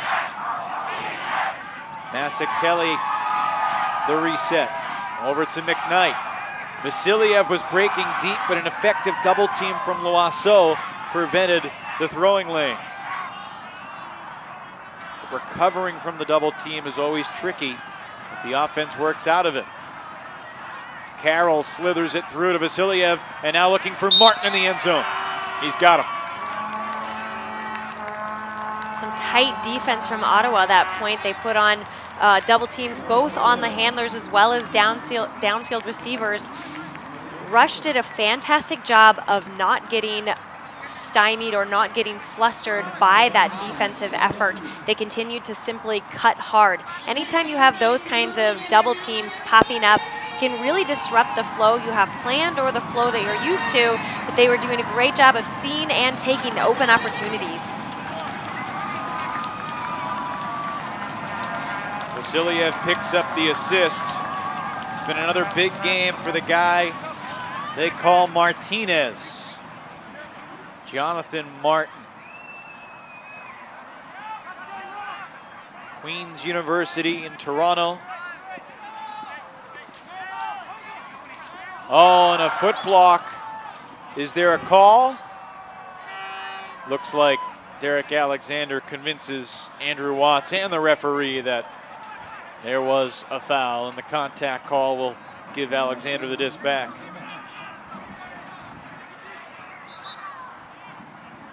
So play resumes. Jansen back to Alexander.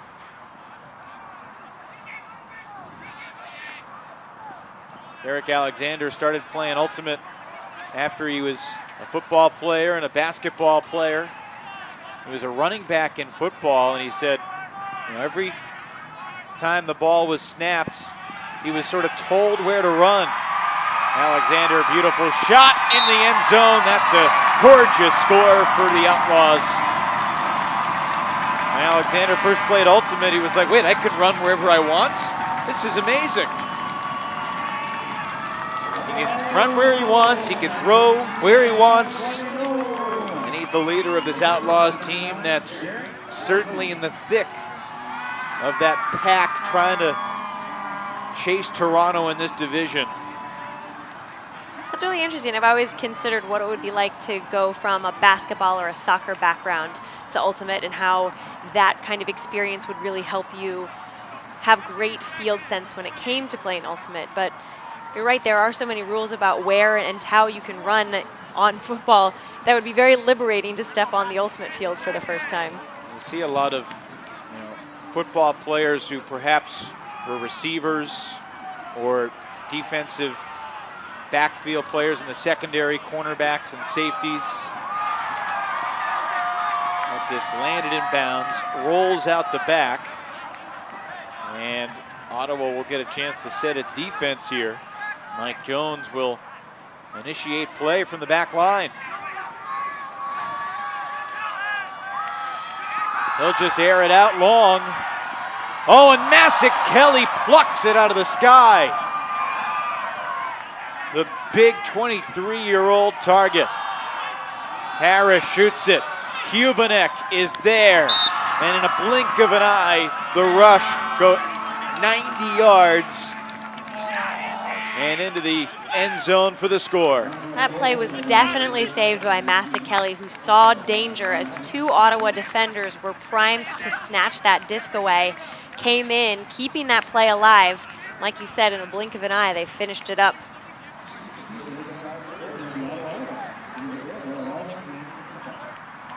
Looked like a couple defenders were there to make the play, but it was Masik Kelly who came flying in, literally out of nowhere. He was not in the picture at the beginning of the shot. And then Harris just knew he had Hubanek streaking deep. Plenty of float, plenty of finesse, plenty of offense for Toronto.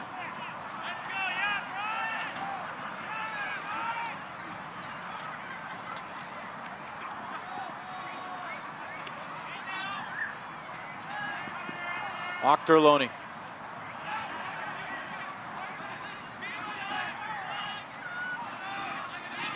Loiseau.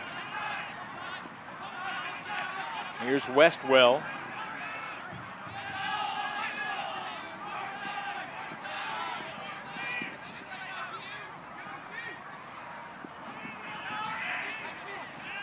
Alexander centers it for Way. Back to Alexander with Vasiliev on him. Interesting dynamic of this game is that Alexander has tight relationships with everybody on the rush. In the end zone there, Westwell mistimed the jump. 3 Toronto defenders nearby, and it was Phil Watanabe who knocked it away.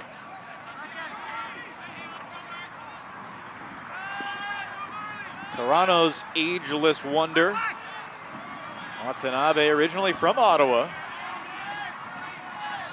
Began playing Ultimate back at 94 at a recreational tournament. Now 43 years old. And you talk to his teammates about him, he's still one of the better guys in terms of fitness. Martinez. Jonathan Martin was fouled from behind, it looked like, by Ochterlony.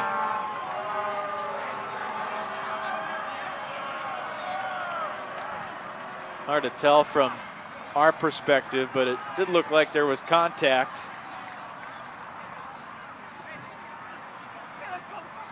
And Martin will have the disc.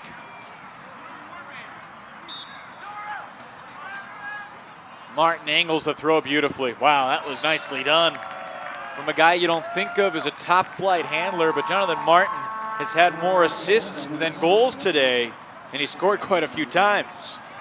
Yeah, and his throws have been beautiful puts. It's certainly not just easy little dishes into the end zone. That throw really expertly thrown. We saw it earlier, that same kind of throw from Toli Vasiliev, who's known for being an amazing handler on the rush squad.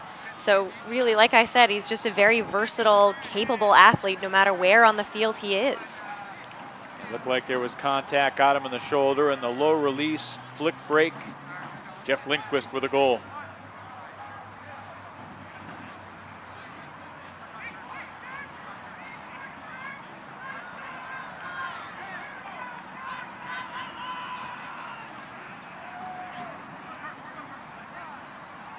Just past the midway point of this fourth quarter.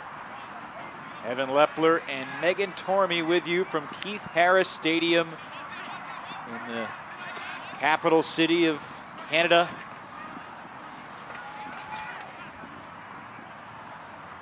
Ottawa founded in the early 1800s.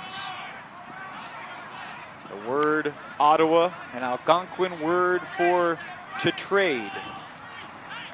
Odawa. The Outlaws airing it out for the score.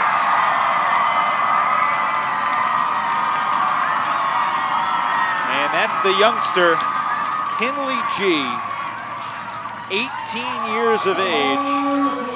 Saw a sign in the stands, Kinley G is a prodigy. One of the youngest kids in the league. He looks like he could be in elementary school. And he's got a AUDL goal. He is starting college just this fall, so he's not even a college-age student. He hasn't graduated from high school yet.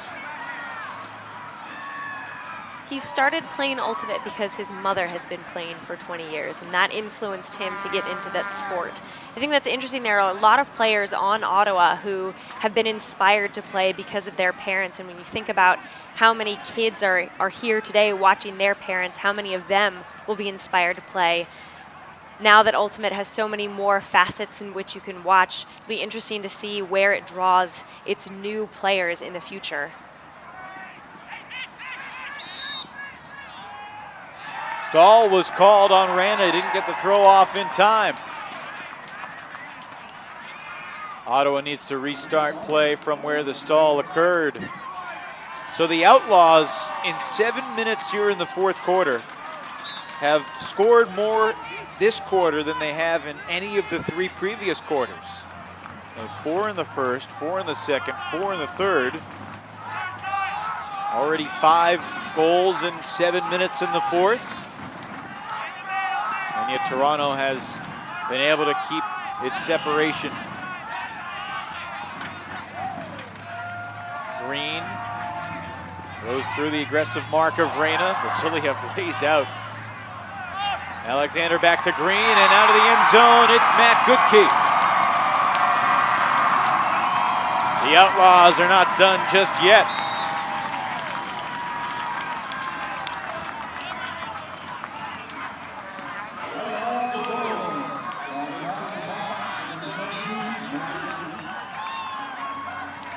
How about that fake from Alexander? Certainly got him free of a defender for a good 3 seconds. If you're Vasiliev, what have you got to lose? As good of a marker you are, Alexander probably can break you. So, if you guess right, you might be able to make the D. Ottawa's within 4. 4.5 to go. Stay with us. The conclusion of the first meeting ever between Toronto and Ottawa in the AUDL straight ahead. Next week, the AUDL Saturday Showcase brings us Midwest Mayhem. The Madison Radicals have been innovative and superior in becoming the best in the Midwest, but the newest challenger might be Madison's biggest threat yet. The Pittsburgh Thunderbirds have arrived and are ready to prove they belong. 2 of the greatest deep threats in the sport will square off as Peter Graffey battles Tyler DiGirolamo. Join us next Saturday at 7 Eastern, 6 Central, when Pittsburgh storms into Madison, live on Watch ESPN and ESPN3. Ottawa getting set to pull. Toronto has to be in the mindset of just using some clock, maintaining possession of the disc. If the Rush score, that's great, but Toronto does not want to turn it over quickly here and allow Ottawa to maybe get within 3 with still more than 3 minutes to go. Right, their offense has definitely fired up their efficacy. They are scoring so much faster and so much more easily. It's getting harder for Rush to put on the kind of pressure that slowed them down at the beginning of this game. So in order to maintain their lead, they do want to slow play their offense, their own offense, just a little bit. Andy Corey with a high arcing backhand pull. Reyna unable to get the centering pass to McKnight, but he's got the extra helper in the backfield in Jones. Tomasic Kelly. Lajos hits Lindquist, who shoots one long. Jones in pursuit, not in the end zone, but he's got the disc. And now it's Harris off his fingertips. 4 minutes to go, the Outlaws looking to get back within 3. The 18-year-old G hits Boucher. Throws through the mark, a little bit of a force perhaps, and on the sidelines, out of bounds. Andy Corey could not keep that foot from the sideline. So Toronto dodges a bullet for the moment.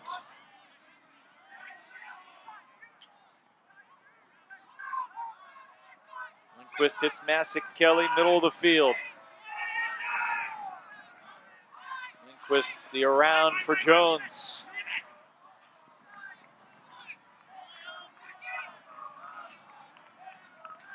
Jeff Lindquist in that Thompson McKnight role, so reliable as a resetter. And Masick Kelly, a downfield threat. Now under 3 minutes to go. So many big picture storylines in the East we didn't even get to discuss today because this game's been so compelling. Ottawa's going to regain possession and take a timeout. We'll keep it right here, though.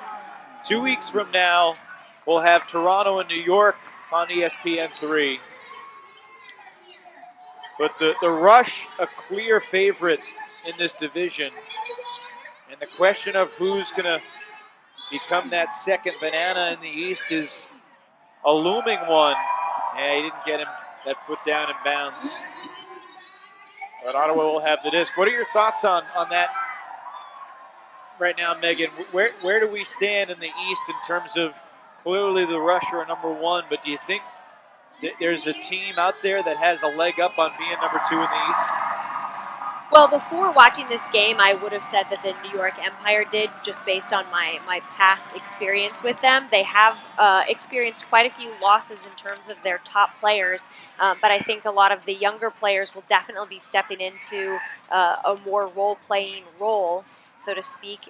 However, watching this Ottawa team, I think they have a lot of experience, which is going to give them that advantage over New York in terms of individuals who have excellent field sense, who have had experience playing in high-pressure situations. So that'll be an interesting matchup to watch for sure.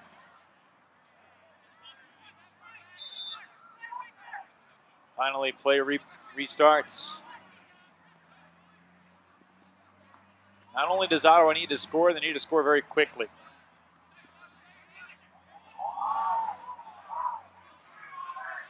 Really huge games out in the Western Division later today. After Vancouver won in Seattle by 1 last week on a Darren Wu to Edward Guo goal with 2 seconds to go. Seattle's at Vancouver tonight as Ottawa's back within 3. Scott Westwell hauls in the score from David Jansen.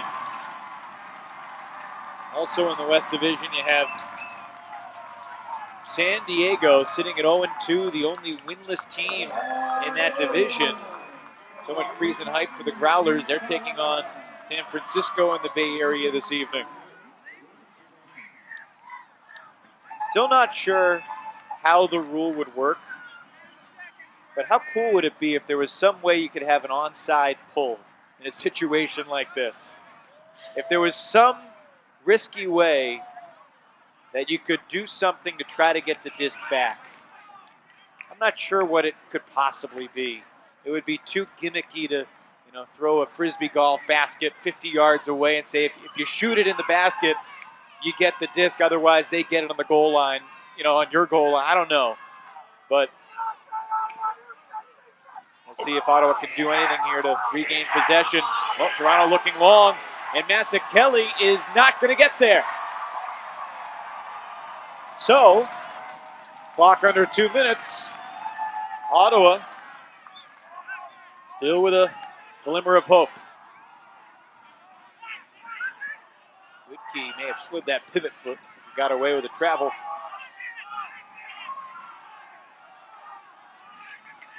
This is Schmidt.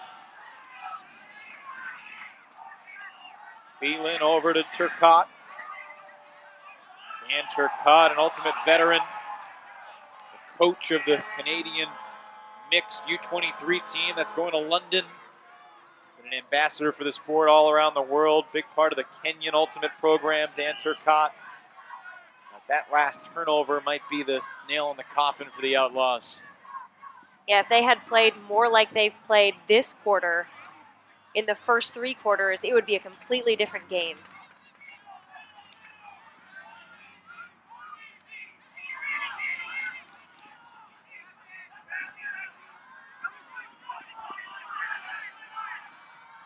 In the end zone, and it's Lindquist. Wards off the defender on his back. Good spirit after the play. And Toronto back up by 4.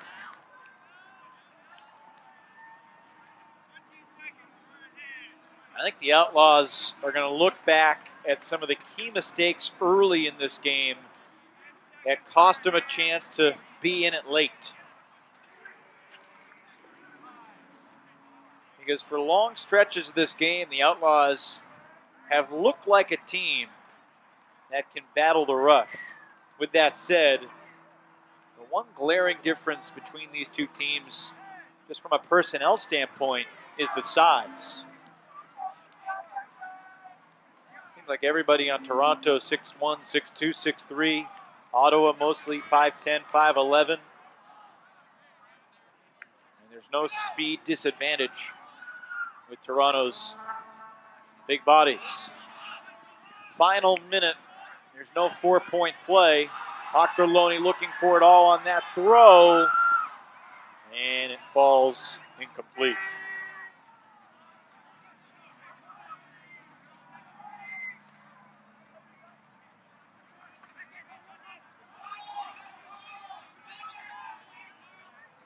Harrison to Vasiliev. Under 30 seconds now. Oh, what a shot. Vasiliev snuck it underneath Keelan Way. And Harrison looking for Howe. Unable to contort the body and make the catch. That was Watanabe. Phil Watanabe couldn't haul it in. As the buzzer sounds, a full field flick, intercepted by Vasiliev, and that'll do it. The Outlaws AUDL home opener, well attended, very exciting, and a great building block, but ultimately spoiled by the kingpin in this East Division, the Toronto Rush. Watanabe could not haul it in for the exclamation point, but no definitive punctuation needed. This was a solid start to finish win for the Toronto Rush. One of the stars for Toronto was Cam Harris, and Megan Tormey is down on the field to check in with the Rush's leader. Megan, take it. Okay, thanks so much, Evan. Cam, congratulations on a great game. How do you feel having beaten one of your friendly rivals, Ottawa? It was a lot of fun. We've got a lot of friends on this team from GOAT, and we've got a lot of talent, a lot of depth. It's a hard-fought win. Now, the Rush offense looked great, looked cohesive, but it looked like you guys still have some adjustments to make. What are you guys going to take from this game and move forward with? Yeah, I mean, it's early season. It's our third game. There's a lot of things we need to work on. We're trying to implement a little bit of a new offensive system. Inevitably, there will be growing pains with it. But like I said, it was a hard-fought win, and there's a lot of things we need to adjust and work on moving forward. And what can we expect from you guys tomorrow? There's not a lot of time to make changes, but what are you going to talk about, and what can you at least make changes for tomorrow? I think our defense can get a bit tighter. I think that's been a staple of our team as long as we've been in the league, is tough, hard man-to-man defense. And I think we let that get away from us a little bit this game. And they have some great talent, but I think there's things we can work on and get better with. All right, thank you so much, and once again, congratulations. Good luck tomorrow. Thank you very much. Good to see you guys again. You too. Evan, back to you. Megan, thank you so much. Welcome back to the booth, everybody. The Outlaws won the fourth quarter, but the Rush won the game. The final again, 23-19. Ottawa slips to 1-2 with this Outlaws team as it learns a little bit more about what the AUDL game is like. It's going to be a tough team to beat moving forward. So the Rush are still undefeated. They still only lost one time in the regular season in the history of the AUDL, and they've lost to the Montreal Royale, a team they play tomorrow in Montreal at Percival Molson Stadium. Next week, we'll be at Bree Stevens Field in Madison for the Midwest Division showdown between the Radicals and the Pittsburgh Thunderbirds. Very much looking forward to that. The opening poll scheduled for 7 o'clock Eastern, 6 o'clock Central on ESPN3. But for now, we'll say so long from Keith Harris Stadium in Ottawa. We thank you so much for joining us today in our AUDL Saturday Showcase. Week 3 is in the books, and Toronto is 3-0. The final 23-19, the Rush over the Outlaws. Toronto spoils the home opener, but still a lot of happy faces here in Ottawa as they get ready for the 2015 season. For everyone with our Fulcrum Media team, from our broadcast partner Megan Tormey, I'm Evan Lepler saying good night from Ottawa. We'll talk to you soon on the AUDL on ESPN3 and TSN Go here in Canada. Good night, folks.